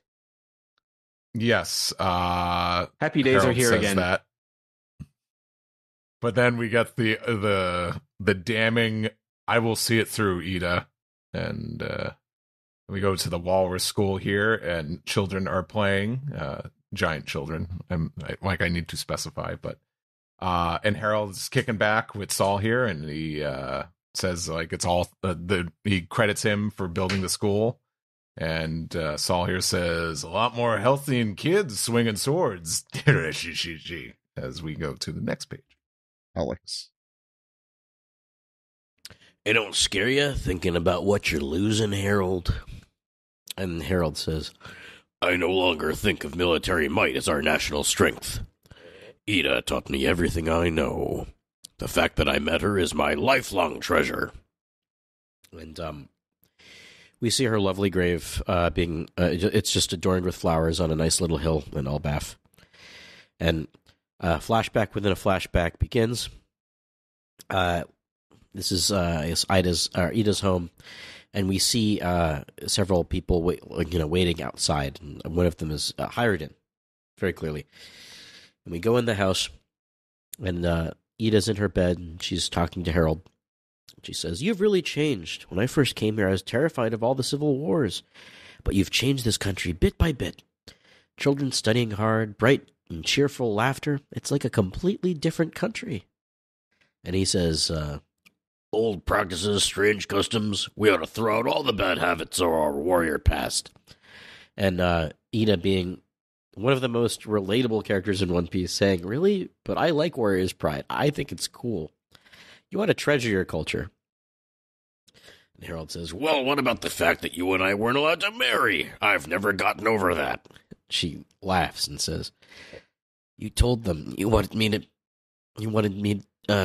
to make me your true wife, didn't you? That's so sweet of you. You're my big sweetie. What about Loki? And Harridan has this fun look on his face. Says, he'll be Harridan's little brother. How's that? And Ida says, to me, that's what he's always been. Aha, aha, aha, aha. No General Grievous impressions here. Oh, okay. Yeah, that's what you're fishing for. I never knew that was actually George Lucas's cough that he recorded. I do want to just note before we continue that I love all of Harold's expressions in this flashback. Particularly really the great. last few chapters have been excellent, funny, endearing. Like, yeah. His horn stumps are particularly grotesque. They're okay. You really can't get over it, Ed. That's at least the second time you've He kind of looks like a character from like Mad Max. A little bit. We go on to the next page. What's the name of the character? Hornless Jim or something? Let me write that down. Hornless Jim. And we go back to Ida. They call him that because he's not Harry, horny anymore. They took away me balls. No, that's horn. I can't do it. Okay. Ida says, just hearing that from you will keep me fed for months. But really, I don't mind. You're everyone's King Harold, not just mine. We're almost there, aren't we? And Harold pops up. He's like, that's right, Ida. Very soon we'll be connected to the rest of the world. and our world will grow to be millions of times larger than before, and then we'll do what we used to do, go on cruise ships. And you see this cute little shot of the two of them in their heyday, when they were like initially traveling at the beginning of this flashback several years ago. I meant in current time, many more than that in their time. And she responds, "That sounds fantastic. I can't wait." And he says, "Neither can I." And she squeezes his hand and dies. She's dead, Jim.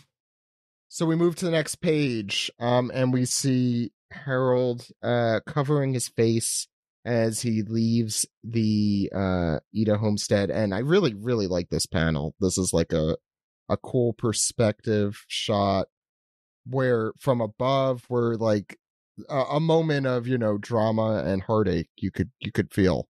And this whole page is wordless as we see him exit. We see Hyrutin over his mother yelling, others weeping, Harold hiding his eyes from the camera. Loki in prison. Loki in prison is where we end off that, as we see the town he destroyed, which is why he is presumably in prison. Yes, that thing he did. Yeah, and he puts his hat over his eyes so we don't see his eyes crying under his bandages. Steve. Before you go, I just want to remark on this page and how this is great layout. This is I wonder if yes. This is the page that Oda started with almost here's what I want. I love that, especially in the middle panel here. You've got, or the very middle panel is, Harold crying, and then on either side are his sons, sort of. Oh yeah, it's brilliant. Sort of both reacting to the death of Ida in their own way. Really great. I mean, they're both reacting similarly, but the situations they're in are obviously different. Yeah, but they're both his sons. It's such it's such a lovely page. It's a really. This spread and the page before as well, or the spread before as well, are just some of the best stuff I've seen in a while. Very moving too. Yeah, Steve, you could continue with the tall guy around a bunch of smaller people. So speak from experience. We're now 14 years ago at Sacred Mary Joa, and someone says Shanks has gone missing.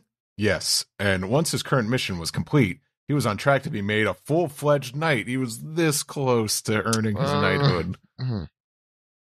Yeah, I'm sure whatever... I'm sure he's still on our side, right? I'm sure he's probably evil.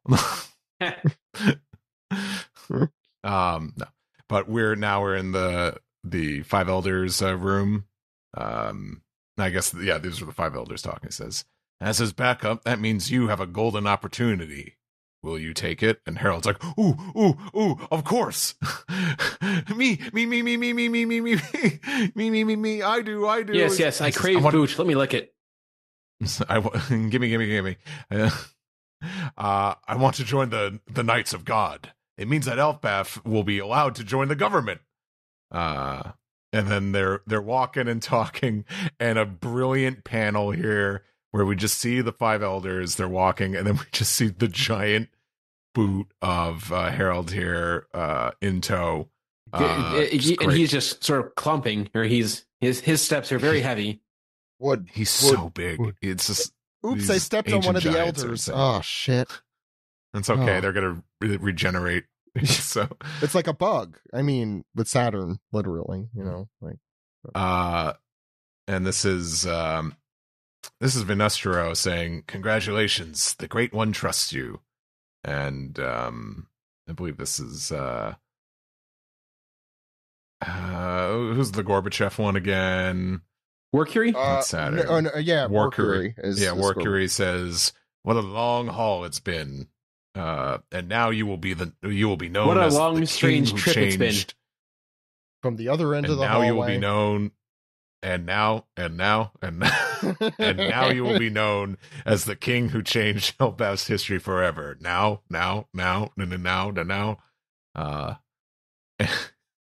And Harold says, actually, You see, funny story.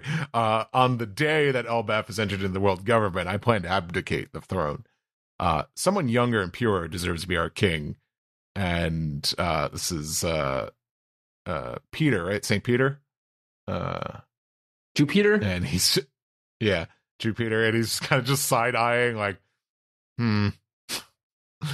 but then we hear, that is for Mu to decide. And look, high upon the empty throne, it is A cow. I was going to say the same thing. This is where we're child pilled, or whatever you want to call it here. We're just thinking in terms of animal sounds. if Mu can't, no, if you Mu can believe, I can't, no, it messes up. If Mu can believe it, there we go. Me mama. Me mama. Momo. Me mamu. Me mama. This is never gonna get old. And Harold, utter shock. He's like, why is someone sitting on the empty throne? And why are they doing bad bits? And Emu's eyes glare, and we hear them say, "Come closer. I have been watching thee, Harold." And sometime later, Marie-Joie throbs as Harold has been made into a full-fledged knight. And worth noting that these pages are unfinished screen tone-wise. The last page, actually, the sound effect starts like almost like to transition us into a sketchier times here. But yeah, I mean, it is sketchier times, really, just though. For those keeping score at home, so once during the Kuma flashback, that's the first time this kind of thing happened, and then one other time since then, I believe it was in Elbaph. I just can't recall when. I think it was this year. So we see Harold's tattoo. By the way, if it hasn't been, I mean, I'm assuming everybody's read this chapter, but I digress. The tattoo is, it's basically I'm waiting until we're done with the recap. A crossbones, a sort of crossbone with a circle, and his tattoo changes. It has a giant handlebar mustache on it now. No, I'm kidding. They're horns. They're fucking horns. Evil horns. Evil horns. Yeah, they're like steer horns, really. Meaning he's no longer a greenhorn.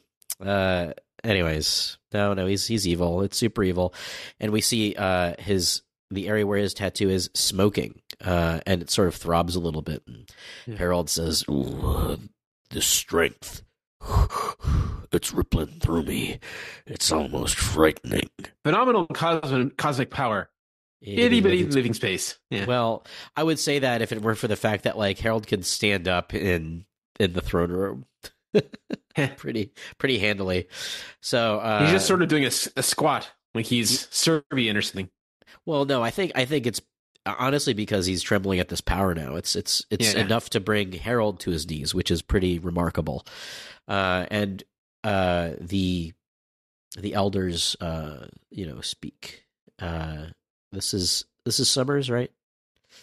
No, Summers that's is Mars. a holy night. That's Oh, that's Mars, right? And now he is immortal.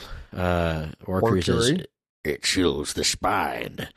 And Vidistro says, "He is more of a monster. At this point, he is a weapon." And Emu speaks. It says, "Now, at long last, thou art an undying knight in service to Mu." And Harold just doesn't get any of this. He goes, "Undying, it still doesn't feel real." And Emu continues, "Thou will create an abyss on Elbaph. That will be thy bond to us. And when thou hast completed thy final duty after that, thy wish will be granted. Elbaph will be welcomed among the world government's member nations. So we see But I that. muted myself during that. Laughing hysterically. Come to Marineford, execute Gecko Moria and the other separatists. So That was Star Wars this week. That was Star a Wars. little bit. That was almost by accident. I'm like, I guess it's Palpatine now. It was just morphing into Palpatine. Like, I mean, it's slowly. I mean, it is like kind in of like execute Order 66 on all of Elbaph. Yeah, pretty much. Like, you know. So we see his ship. Everybody's cavorting and drinking. Let's have a toast. Ah! Clank, clank. Elbaph has spelled the fan subway now. on the Yeah. On On the sail? yeah, on the sail, yeah. And Harold's home, and everybody's greeting him, saying, "Welcome up, King Harold." He's like, victory! We're now part of world government! Hurrah! Hip hip hooray! Yada yada yada. And we go on to the next page. Oh, it's me. We go to Aurus Castle. As we zoom, and Harold's just hanging out there. He's just, Sitting on his throne in front of a... He's like that guy in an airplane who has nothing to read and nothing to do and just stares at the back of the seat like Putty from Seinfeld. That's him sitting on his throne. And we see the same the Shamrock and Gunko, the thing that got them The transmutation circle? The transmutation, the evil transmutation circle, is in the center of his throne room. And he's talking to himself. He's just saying, "What did you just say, oh great emu? You can use thy country to..." Why did I give myself this page? I had no idea we were doing Palpatine. I could just do something completely different. Use thy country to form an army of warriors. Great. That's more like Don Knotts. That's I love kind it. of what... That will build a giant fleet to rival the Navy. Sorry. An act for the benefit of the world. That is like, wait a second. I can't listen to a voice that sounds that ridiculous. I have been doing all of this to help Elbaph escape the cycle of violence, says Harold while doing like some sort of scat dance thing going. Said, "Of course, I've always intended to allow those who wish to enlist in the Navy to do so, but not like this. I could have called this way earlier than just now, but this is where I'm drawing the line. Not when I'm attacking random pirate ships and foggy, whatever, you get it." Meanwhile, his guards are like, "Who the hell is His Majesty talking to in there?" I really love this panel. Just noting, even though I guess that one's might be finished. I can't tell. "Thou saidst history would be atoned for. Thou saidst that would be a slave." But then he responds, "Yes, but only myself. I didn't say my whole country." And Emu responds, "History is not so light that it could be shouldered by thee alone. Do not speak back. Thou canst not disobey Mu.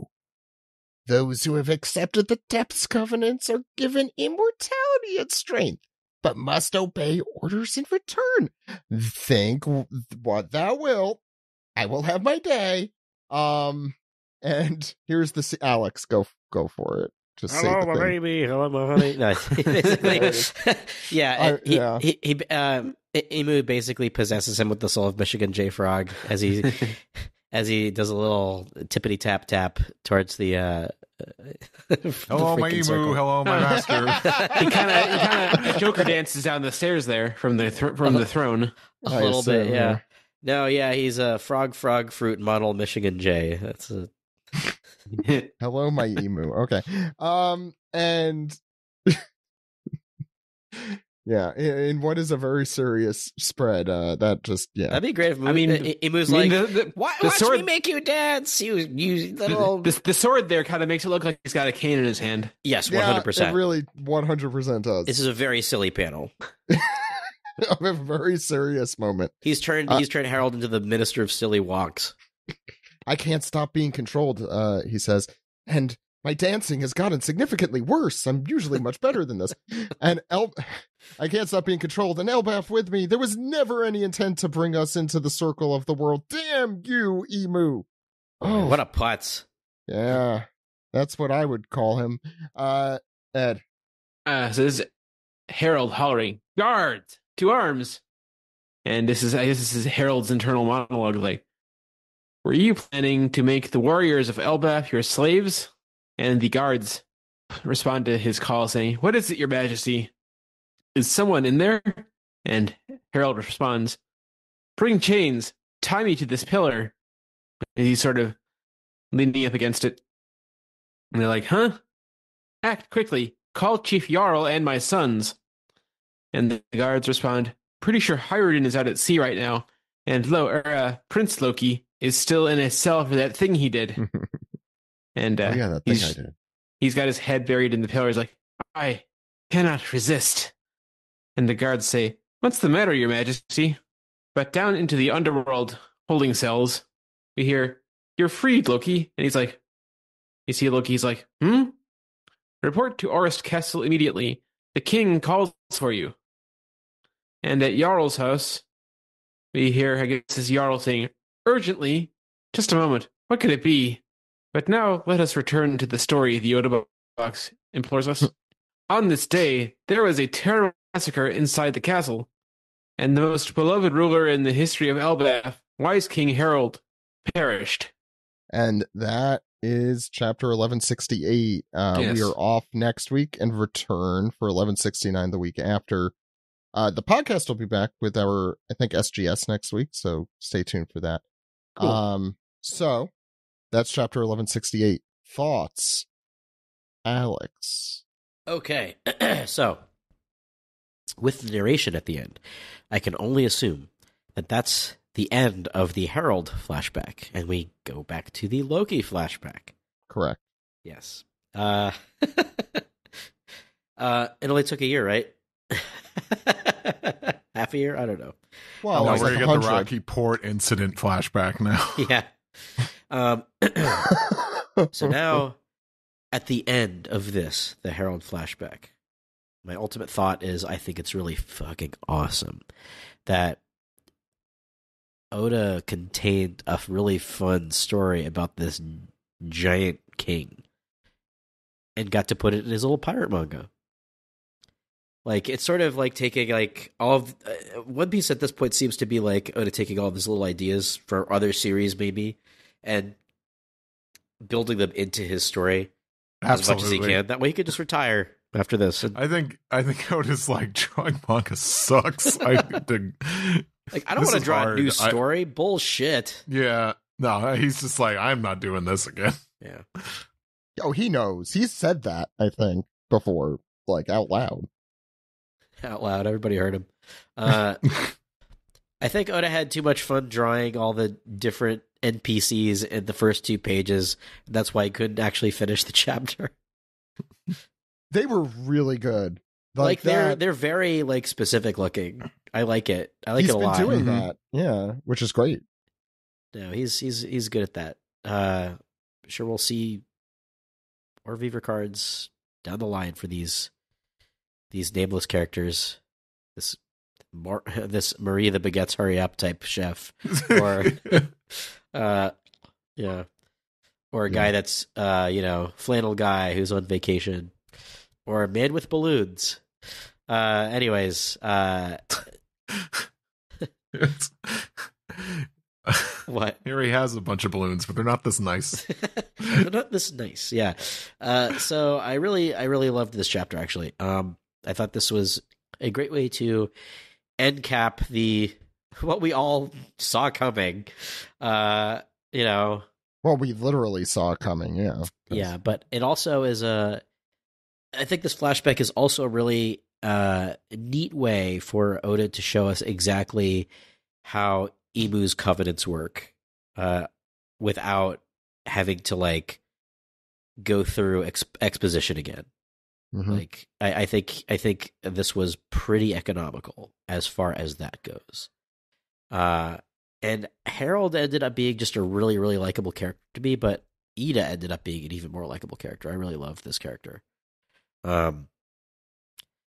Just a very cool, down to earth, like mom character. Like, it's such a nice thing to see.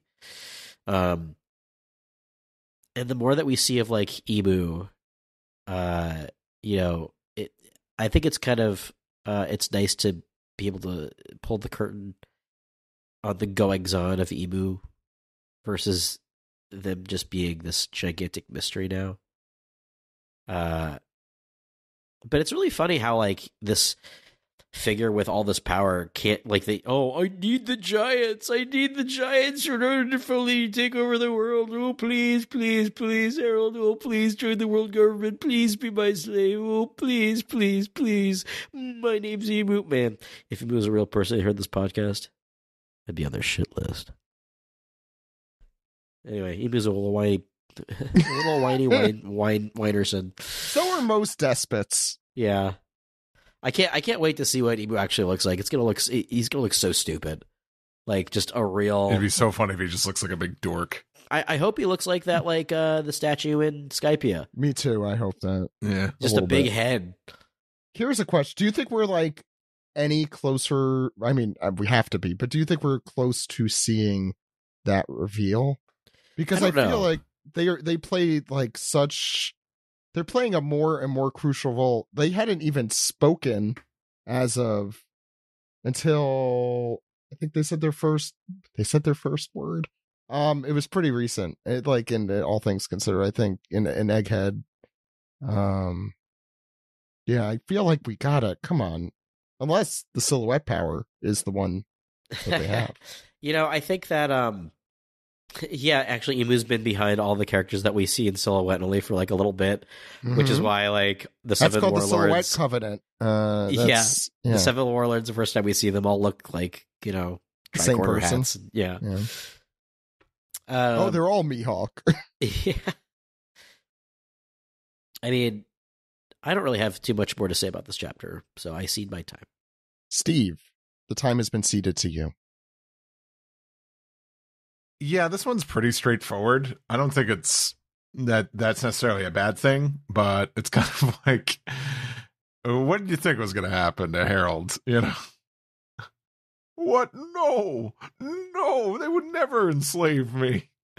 No, when I said I would be your slave, I didn't mean like the rest of my people. I just didn't read the fine print. The government corrupts? I thought they said they were going to create jobs. Oh my God. Yes, we said create military jobs. Yeah, create a new job for you and everyone else. We're going to make you slaves. Those are really jobs. Yeah, what's interesting is just how this has been like an ongoing theme, or just like this ongoing kind of like storyline in One Piece, which is everyone just wants a giant. It's like gotta have my giants. I want giants. Like Big Mom was like that. The government's like this too. It's just been interesting, but yeah, and Harold, what a sap. But I guess like this had to happen. But now I'm curious to see, what's gonna close out this flashback here. Because obviously I think he's gonna ask like Loki to kill him. Well, hold on with this. But with this thing though, but Harold's immortal. And herein lies the rub. So we think about this though. We saw one immortal person die, and it's the person whose sticker you still could get if you vote for it, and that's Zoro covered in blood. Yeah. It's Saturn. And the way it was done is Emu, like, I think, retracted his power or whatever it is, and turned he re-aged up. I'm wondering if that we had always thought it was he shot him with that bullet like in Cowboy Bebop. Yeah, it was like that. That is exactly what that was. And also, just as the bullet that makes you old. I hate that bullet. Oh, Yeah, it's like the beach. The beach that makes you old. But the difference here is Saturn. It's like a beach, but in a bullet. Saturn was probably like 1,000 years old. Maybe. Harold is exactly the same age he was before he got. Like, he's maybe a couple He'll weeks. die different. more gracefully in age. Yeah. No, is it going to just make him age up a few weeks? Like, is that, or like, I'm curious how this is going to work. I have a feeling Emu has to pull the plug though. That's the only explanation I could think of. Well, what we know is Loki killed Harold. That's the word going around on Elbaph. That's why Loki is chained down in like the lower realm. So there's still a lot of intrigue left here. Like, you kind of like, on a surface level, you think like, oh, well, yeah, we know how this will play out now. Yeah. Loki kills Harold. Well, Explain, but who else is on the island right now at this very moment? In a bath with Gabon. Shanks. Yeah. And Do you think Shanks is gonna? Oh, that's happening now? Yeah, I think Yep. Shanks will show up, and So this also brings me around. because Loki called him a coward, right? I would say That's right. yes, But I thought it might have been related to Shanks being on the island when he took out Kid. so. Maybe.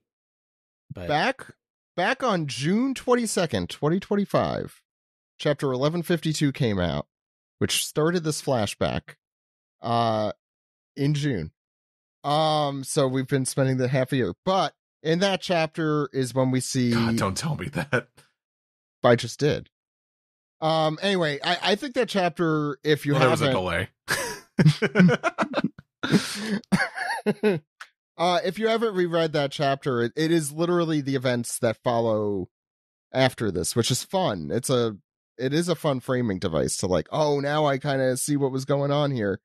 Like, we don't know exactly the issue, but yes, Shanks is on the island, but Shanks isn't the one who kills him because, or at least seemingly, because he is stabbed and then we see Shanks and Gabon hanging out.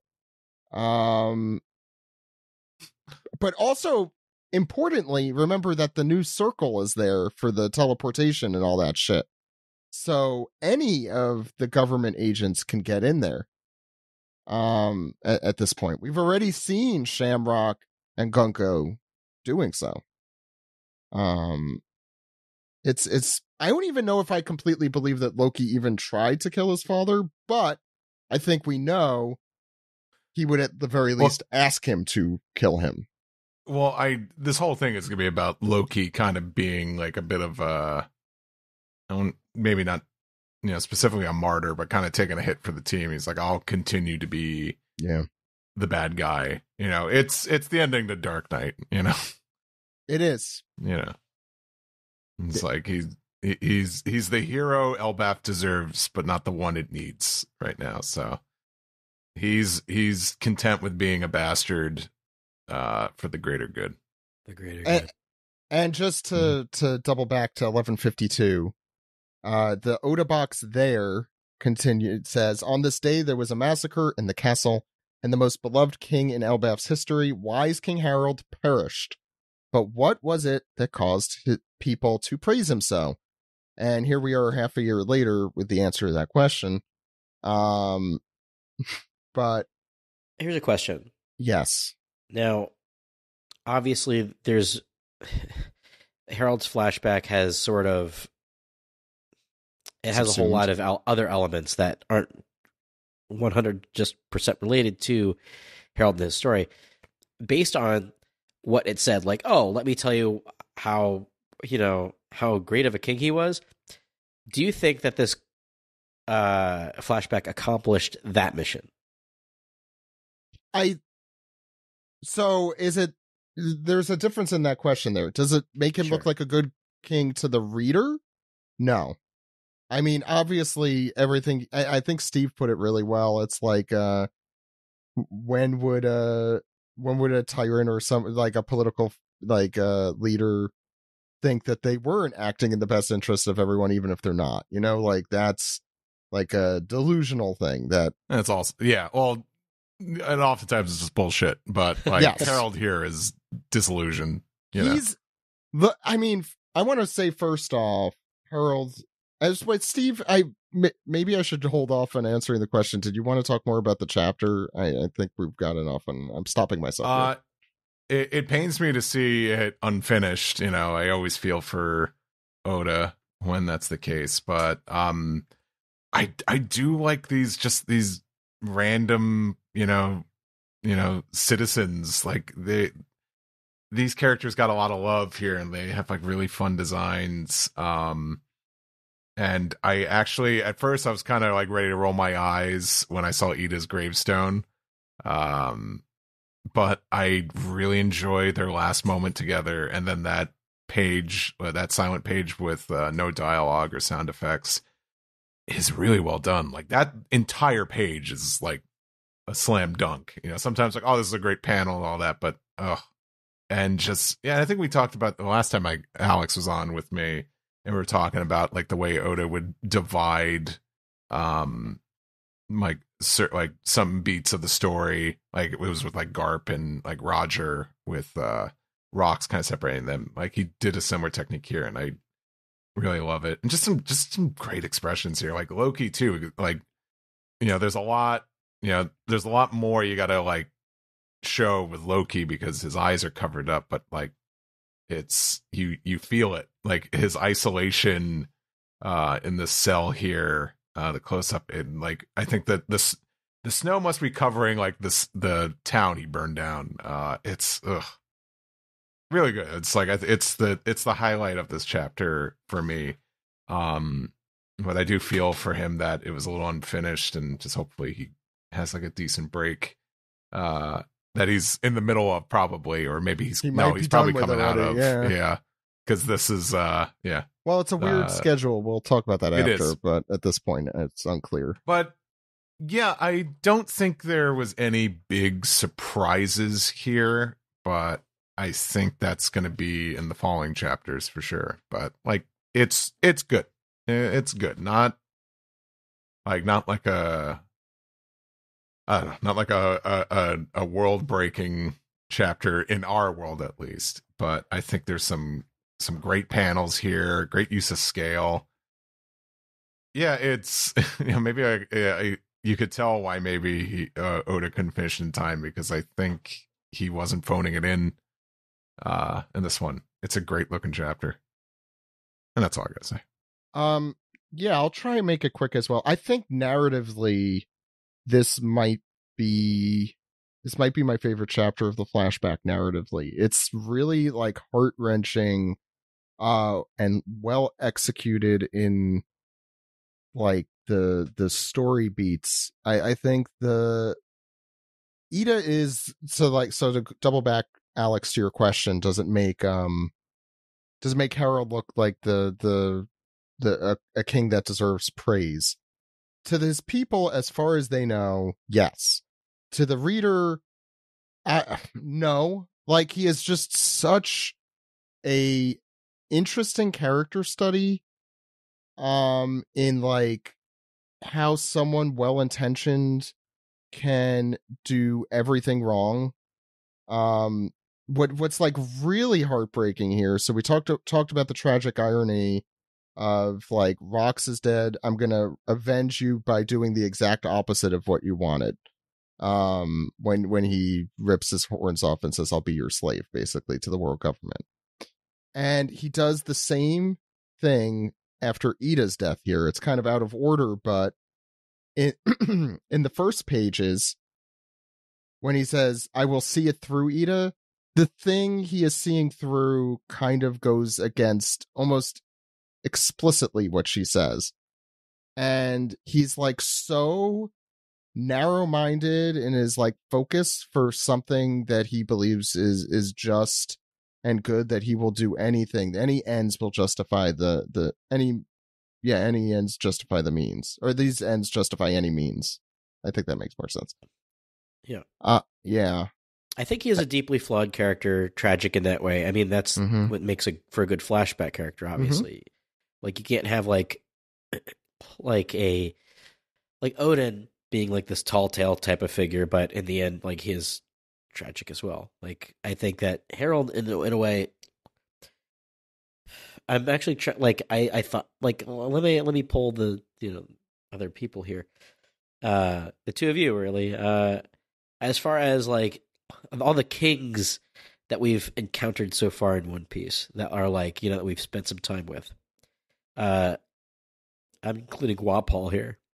Wapol, Cobra, Neptune, Riku, Harold. Missing one.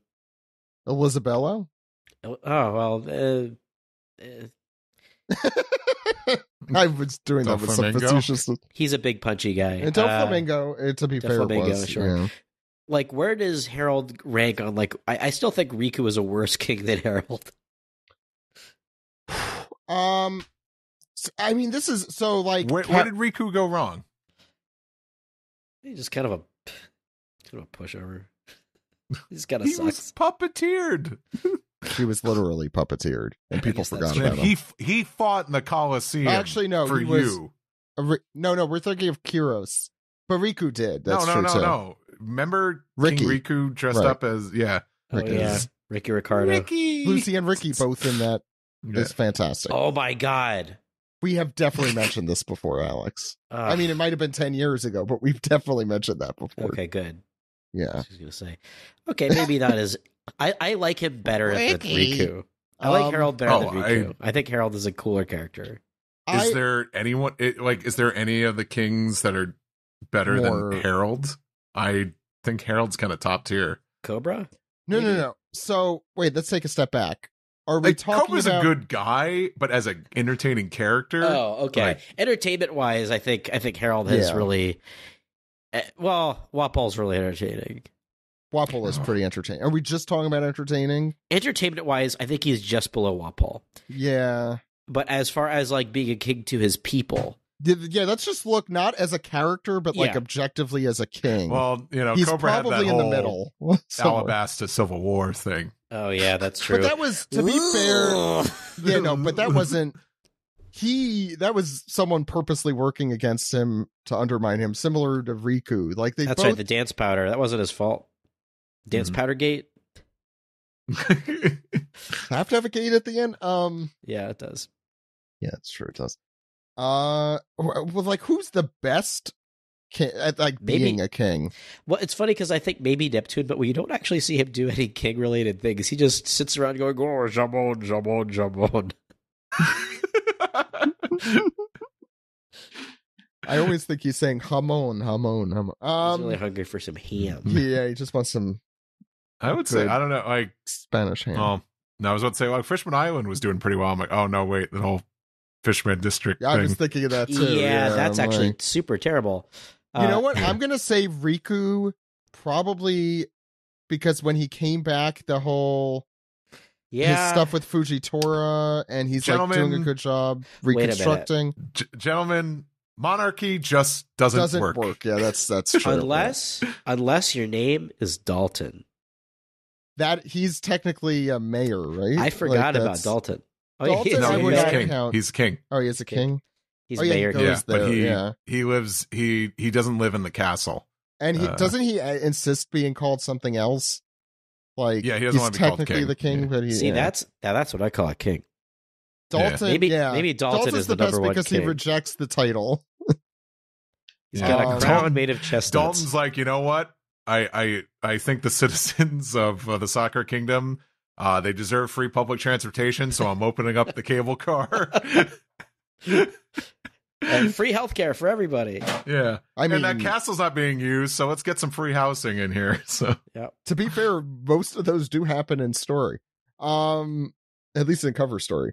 Yeah, I think character-wise, Harold might be near the top, if not there. I mean, he's had the longest flashback so far. Doflamingo had a lot of room to breathe, too. Yes. But, we all have sour feelings about Dressrosa. Yeah, then there was that whole toy slave thing. So. No, I'm just talking about characterization. Like, do you know what's stupid? Here's something that's really stupid about Champion Doflamingo. of Evil? No, like that part. Doflamingo has like the I can take control of you string powers. Why did he need somebody to turn people into toys? Yeah, that did bother me. That was purely to just have slaves to run the whole trade. Yeah, but why didn't operations. he do Why can't it? he just do that with his little He's lazy. I'm sure he has because he has to do it. He has to do it. I'm sure he can make a loves string moving his clone. hands He can like make that. string clones and also That's true. giant pillars out of string. He could just be like, Wow. Wow, Here, it's I'm gonna auto string how many parasite. days has the One Piece podcast gone without complaining about Dressrosa? Not Shit. many. It's Great 7 Oz days is back. between episodes, so it gets. That's how high it gets. I don't know. Let's not get into weird things like, it strains his powers, and then let's not get into the whole sugar thing with like how the hell that works. Let's take a step back. Harold, Yeah, character, just I can't believe we're doing a ranking? king brackets here. We're doing a ranking of kings. You're with Sungwon too much is the problem. All right, that was good. Don't boo That me. was really good. My thoughts on the chapter. Yeah, no, it sort of moved things back. I really just thought it was an excellent narrative of it, the whole Harold story. And I know I'm preaching to the choir amongst the two of you, but not the opposite to the listenership. I think the Harold stuff has been the strongest part of this flashback. I think we've talked about this before, but for me, the stuff I love in One Piece the most is characterization and the lived-in world. I want to say world building, but world building kind of, but not the way I think it's used colloquially. The fact that there's so much, Oda has thought of every little thing that has existed. That I love. But the characterization here is just, as in any flashback, really shines. I think Kuma's as well, I'm just thinking of recent ones, and he does do an excellent job with that. And as we round off this flashback within the year, hopefully, Harold is just exemplarily interesting. I don't really know a way to put that. Really one of the most interesting character studies because of how flawed he is. And because of the mistakes he makes, and because he is generally well intentioned, but still does a lot of things that are really fucked up and fucked. Basically handing your life over to the tyrannical. It's really just a crazy set of circumstances that I can't completely even wrap my head around. What it would take for someone to put themselves in the position unknowingly that Harold does, and also knowingly. The stuff, the fact that he didn't know Emu existed until this moment is also kind of nuts. But it does verify what we've been saying, and that's that very few people know Emu exists. If even Harold had been promoted to this level and isn't aware. Yeah, only a select few get to meet the leader. Yeah. Leader.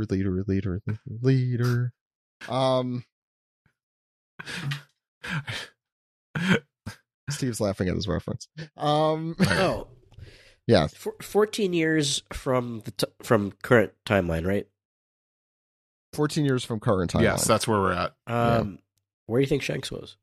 That when we know where he was. Windmill Village? Is that No, he was at the. Oh no, wait. He might have already been in Elbaph. Yeah, but I'm also wondering, he's missing. Where the fuck did he go? And I'm how old was Luffy at this time? And Shanks kind of made Windmill Village his home base, right? And he kept coming and everything going. Math? I'm so bad at this. I'm sure somebody else on the Discord has figured this shit out timeline wise. But Luffy was 5. I don't think Luffy hasn't met Shanks yet. How old is Luffy at the start of the series? Luffy's 19 now. He's 19. No, I mean when he's a kid, when we see him in Romance Stone. That's exactly 14 years ago. So this happened soon. Because 19 minus 5. I thought Luffy was 7. Or was he 7? You said 5. He was 7 He was because 7. remember 12 years ago. Ace Sabo Luffy agreed like, oh, when we're age 17, that's when we set out to sea. So Luffy had like 10 years. Right. That's right. 10 years later, then he sets out. So it's, yeah. Shanks and Luffy have not met, as far as I know. They have not. Okay. Yeah. I think he's on Elbaph. I think Shanks is hiding on Elbaph because the government's not there Yeah. yet. Yeah. But he also knows, very interesting, all the stuff with Shanks and Harold particularly. Yeah. Like rereading, like he is talking to Gabon here, like about being at the Holy Land. Yeah. Marijoa. So Gabon must know what was happening there, like why Shanks was there, which gives me confirmation that I already had, to be honest, that Shanks is not, Mr. Evil here, right. Dr. Evil. He's not evil. Evil medical school to be called Mr. That's true. Mr. Shanks.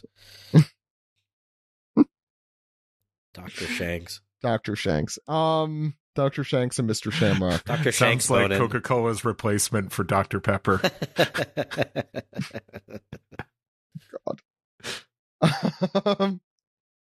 Yeah, no. So to me, I'm wondering, why did he go to the Holy Land in the first place? And he was there for how long? Like, that's the other thing that surprised me about this, because Shanks goes missing 14 years ago. And in the last chapter, was how long ago? Do you think it has anything to do with the gum fruit? And I know he got that off of a government ship, but I wonder, like, is this like an intel kind of thing? No, because that's 15 years ago. Okay, so he got there 15 years ago and he left 14 years ago. So it was a year or less that Shanks was actually there. I don't know. I don't know if we're going to find out about this until we get like a real flashback for Shanks. Like, that's kind of how I felt, like, in the same way that we kind of skim over the God Valley stuff in Kuma's flashback. That's kind of feels like we're skimming by someone else's backstory here. Yeah, I mean, I don't think he's evil, but what is he doing in there is kind of my question. Anyway, I love this chapter. I'm upset it wasn't finished, but I'm also upset that we don't get to see the finished version except in the volumes, but I get it. I look forward to reading it again then. I think that tattoo is lame. Like, they just put a set of horns on it. Like, that's a little bit of a hat on a hat. It's a mustache. Harold's gone full hipster with that tattoo. Also, Alex, they call it no. He's doing it for charity. They call it Movember. No, hold on. It's like an evil. It's like an evil mustache. Like, now you're evil. Put a mustache on this Maybe tattoo. emu is actually supposed to be a mooing sound, and that's why it has the cat. Yeah, like a steer horns. Yeah, it's a steer. Yeah. It's heifer. I think we made this joke already. It's like He's actually Peaches from. I think I made this joke on Blue Sky. He's actually Roccos. Peaches from Rocco. Yeah, looks very similar. Yeah, he's got like an udder on his head. But Alex, I don't know if I asked Steve this, but like, what do you make of the fact that the tattoo does look very piratey, almost? The fact that it has the two bones. I mean, that's the thing. Like, I think that and the fact that, like, the covenants are all like, they're all water related, shallows, depths, abyss. It all leads to the theory, of course, that Emu, is the devil that created the devil fruit, which is why the seawater or whatever, that negates the power or whatever. I don't know. I think there's some sort of connection there that I'm not like. Could be. Yeah, I was thinking about that too. There's definitely some sort of connection to the ocean, to the sea, and naturally pirates and the sea sort of come together like that. And I don't know. This might. I'm looking at the world government logo. It is similar to that. It's similar to that a little bit. So I don't know. It could be. There's probably something there that I'm not. So is it like horns sticking out of the world government logo? I guess for me, there's not enough connective tissue to make any sort of conjecture, but there's Yeah, but that's why we're on the internet. There's pieces. There's pieces that you connect You're right, stuff you're to right. at some point. Yeah. I did want to also mention I love the emu eyes. I mentioned on the page I read on page 13 at the top. Oh yeah, that's cool. What a fun I like new that. way to do this, like the eye thing, because Yes. Oda's had a lot of emu eye. That looks like a fucking trading card right there. Like I would buy it. That's a holographic trading card if I've ever seen one. Does look holographic. Any other thoughts on the chapter? I'm sure we missed something important, but we'll have to talk about that in our very short Piece Together segment coming up after this.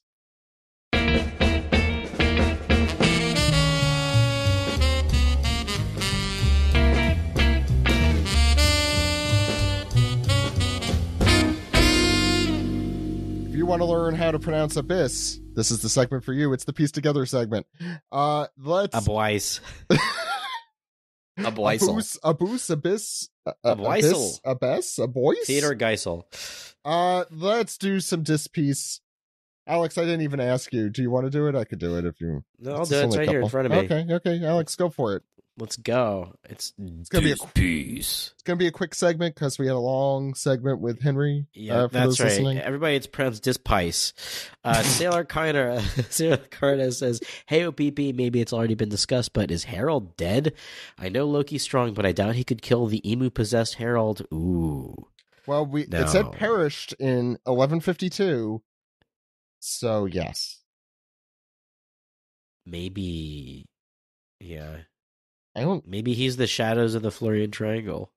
I'm never gonna let go of that. No, you're not. Especially since they mentioned it. Yar, it's me, White Whale. I'm Captain Ahab. Anyway, McAllister. Yar, this chair be high, says I. Reversed Floating Eyes of Emu says, OPP, those who enter a Patreon covenant are given several dollars a month, but must read this piece in return. So my question is, why does Umit talk about Elbaph cedar? Isn't the big-ass tree Adamwood? Does this even mean the trees growing in the underworld are super strong? Yeah, I mean, why? There's not just one tree there, right? There's lots of trees. Yeah. Huh. Well, because Umit is such like a kind of a shady character, I did wonder if it's like, Even yeah, real. sure, these are Elbaph trees. Spelled with Wink. an F at the end. Yeah. Yeah. That's how you know they're real. Uh-huh. Yeah, I mean, good question. And thanks to all those who have entered that covenant with us. And now we'll have to change all the names of all the tiers to covenants, apparently. Moo didn't read the fine print. Moo indeed. What's next? Beware the Krampus? Says, ahoy, OPP, banger chapter as always. I wonder if Harold ordered his men to kill him. Anyway, my question this week is unrelated entirely. What was Shanks' final mission that he abandoned? Wrong answers only. Have a great week. Oh, but I know the right answer. Well, wrong answer, huh? He had to make the Holy Knights holiday card, but they told him just use AI. Yeah, he's on the verge of completing his mission. I think that Shanks went to go get them a Popeye's chicken sandwich, but it was so high in demand. I'm trying to think. Such a line, and they ran out of sandwiches. Do you guys remember when the Popeye's chicken sandwich was like yeah, a we hot make a item? joke about like 3 years ago. I'm old. I'm confused. Hey guys, 3 years ago was like 2022. Yeah, or 23 soon. Dude, people got stabbed for that sandwich. I know. And now you could just get it. And now you could just get it. You can easily, very easily. To be fair, you could say that about any sandwich. Imagine going to jail or prison because of a because sandwich. you killed someone over fast food. Over a Popeye sandwich. And there's the answer for you. Shanks didn't want to murder someone over a sandwich. Now I'm hungry. Man, Me I guess too. I really would like a I chicken would kill sandwich. for a sandwich right now. Steve, if there's anyone on the show who would murder for a sandwich, Steve's like, I babe, think let's it go would get be you. Popeyes. Hey, babe, let's go Get your Popeyes. gun. I feel like murdering somebody for Popeyes. Okay, because you're congested, your Patrick Warburton is turning into H. John Benjamin. It's excellent. Hey, Brendan, See? go get me a sandwich. Oh, God, that's a really good... You sick? Perfect H. John Benjamin. Oh, my God. Remember the last time I was sick? The last time I was sick with you guys was when I created Weeb Simpsons because my voice was so fucking... You've been sick since then. No, but it was like... That's when Donkey Donkey Panic. Oh, yeah, like, you're right. Yeah, all those cigarettes you smoked. That's right. Yeah.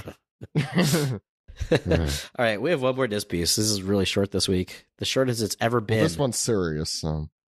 Ida and Estrid 69 says, "Wow, you can did Emu not make read that before, did you? Can Emu make whoever they control poop?" Now, this is a good question. You know what? I think that's why they wanted the control of all giants, because if that was possible, Constipation. Yeah. Lots of constipation. No, I mean they would just force the giants to poop on everybody. Like, oh, that's true. You could destroy an entire island with that. like, yeah, if Emu is actually Triumph the Insult comic dog. For you to that poop country's on. so great for me to poop on. No, for Moo to poop on. For Moo to poop on. Hey, there's the episode There's the title. episode title, Steve. For Moo to poop on. For Moo to poop on. I'm writing it down. Therefore, we have to do it. Oh, man. Is that how we're ending that? Yes. Let's round off the show. What a great disc piece segment.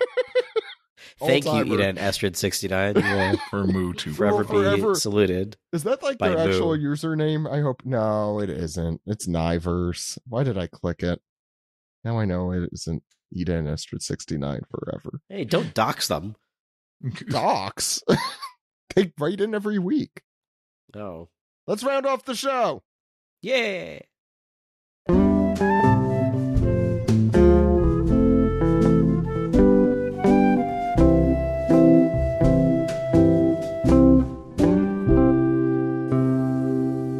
This has been the One Piece Podcast, episode 896 for December 8th, 2025. The next few weeks are going to be a little bit crazy when it comes to the manga. So I will tell you, we have a few things in the pipeline that we need to do, including an SGS, the One Piece magazine number 20 with like all the Oda interviews and stuff. And other things, I think.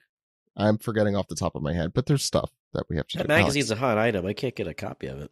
That's No. because of the trading cards. If you do what shit. Steven did and I look feel on like they've eBay always for had cards in them. I think it just has to do with like there's a market for them now. Yeah. Like, Oh, yeah. because it Um, sucks now. apparently people have to make fandom not fun.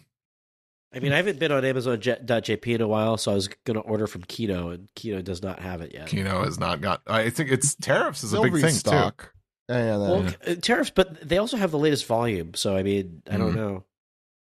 No, but I think if you what Steven did to dox this idea is that he looked on Nice. eBay for the ones that don't have the trading card in it and just got that.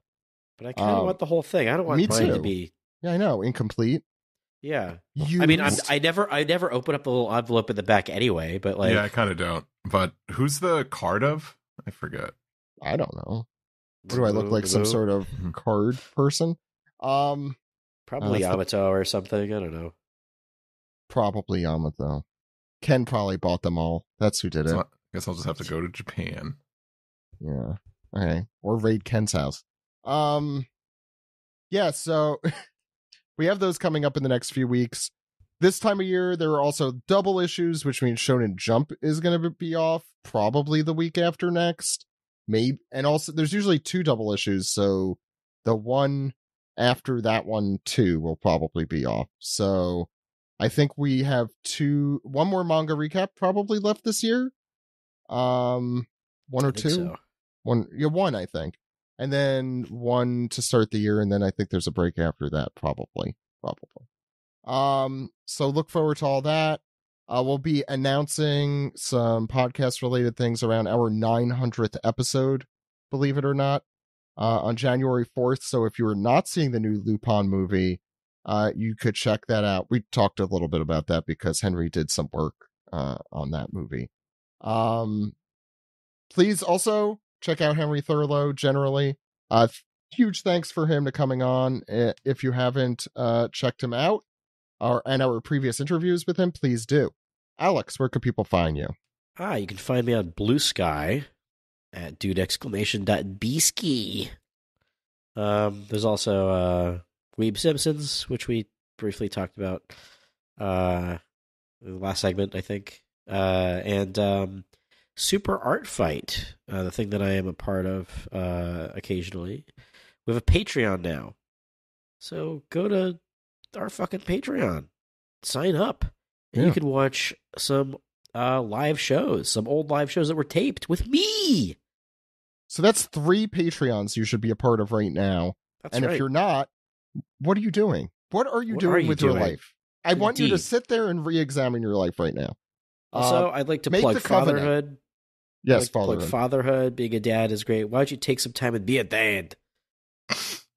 Wasn't that an ad somewhere, though? Oh, yes. I agree with that. And Alex, obvious. You and I feel like I've always had kind of dad energy. So, or take some time to be a mom. Moms are great too. Moms are great too. Ida's a great example of a good mom. You took time to be a son today. Steve, how are you? How are you being in relation to another person? Steve, where can people find you? I lost my joke halfway through there. I was curious. You could find me. I got a website, steveyurko.com. Social media, if I'm on there, it's Steve Yurko is the handle. Listen to me on ProZD Plays Games over on YouTube. Listen to my other podcast, 4Kids Flashback. And that's it.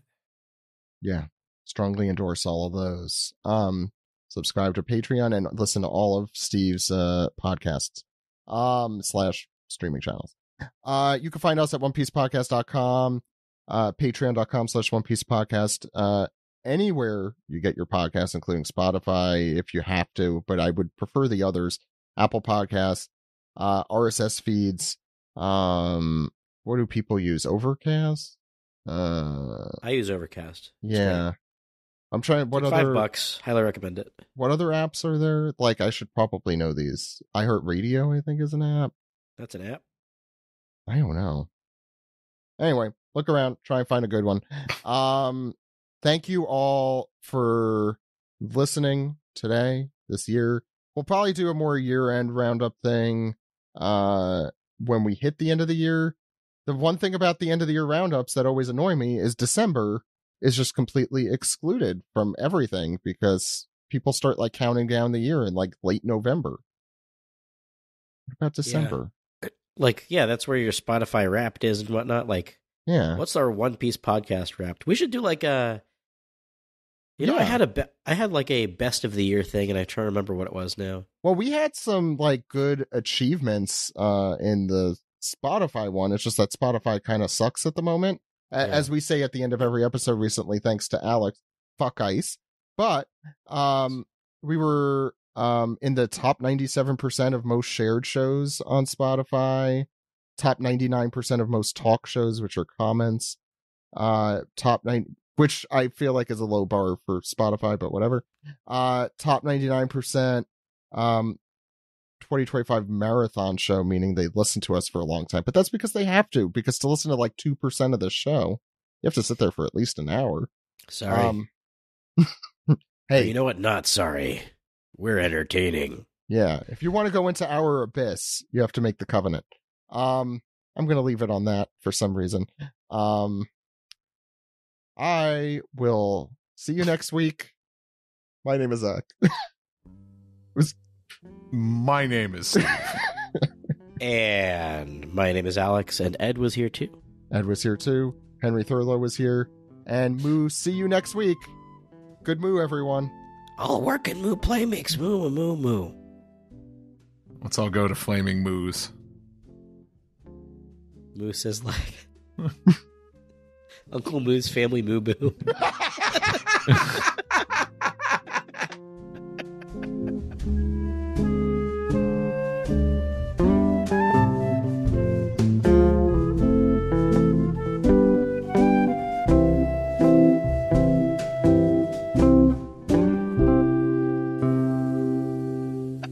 I'll take the crab moo. I don't know. It's your spaghetti and moo balls. Run, boy, run. Quiet, you fool. They could be ours. What are we calling it? Frosty chocolate moo shakes. Oh, yes. Oh, do you know what I love about this? It's going to be that. And it's because we're so punchy. My favorite type of title. Coop Troop Loop Lorp. Or in this case, Moop. Moop, boop, boop, boop, boop. Moop, moop. I guess it would just be Moop, moop, Loop Lorp. Moopity moop, moop, moop. The card says moops. Mook shakes? How am I spelling that? Well, the nice thing, or is it MU? Well, I'm still recording. Delaney can put this at the very top of the episode so that if we do call it Frosty Chocolate Moo Shakes, why would it be then at the top it'll of make the total episode? sense. It'll make total sense.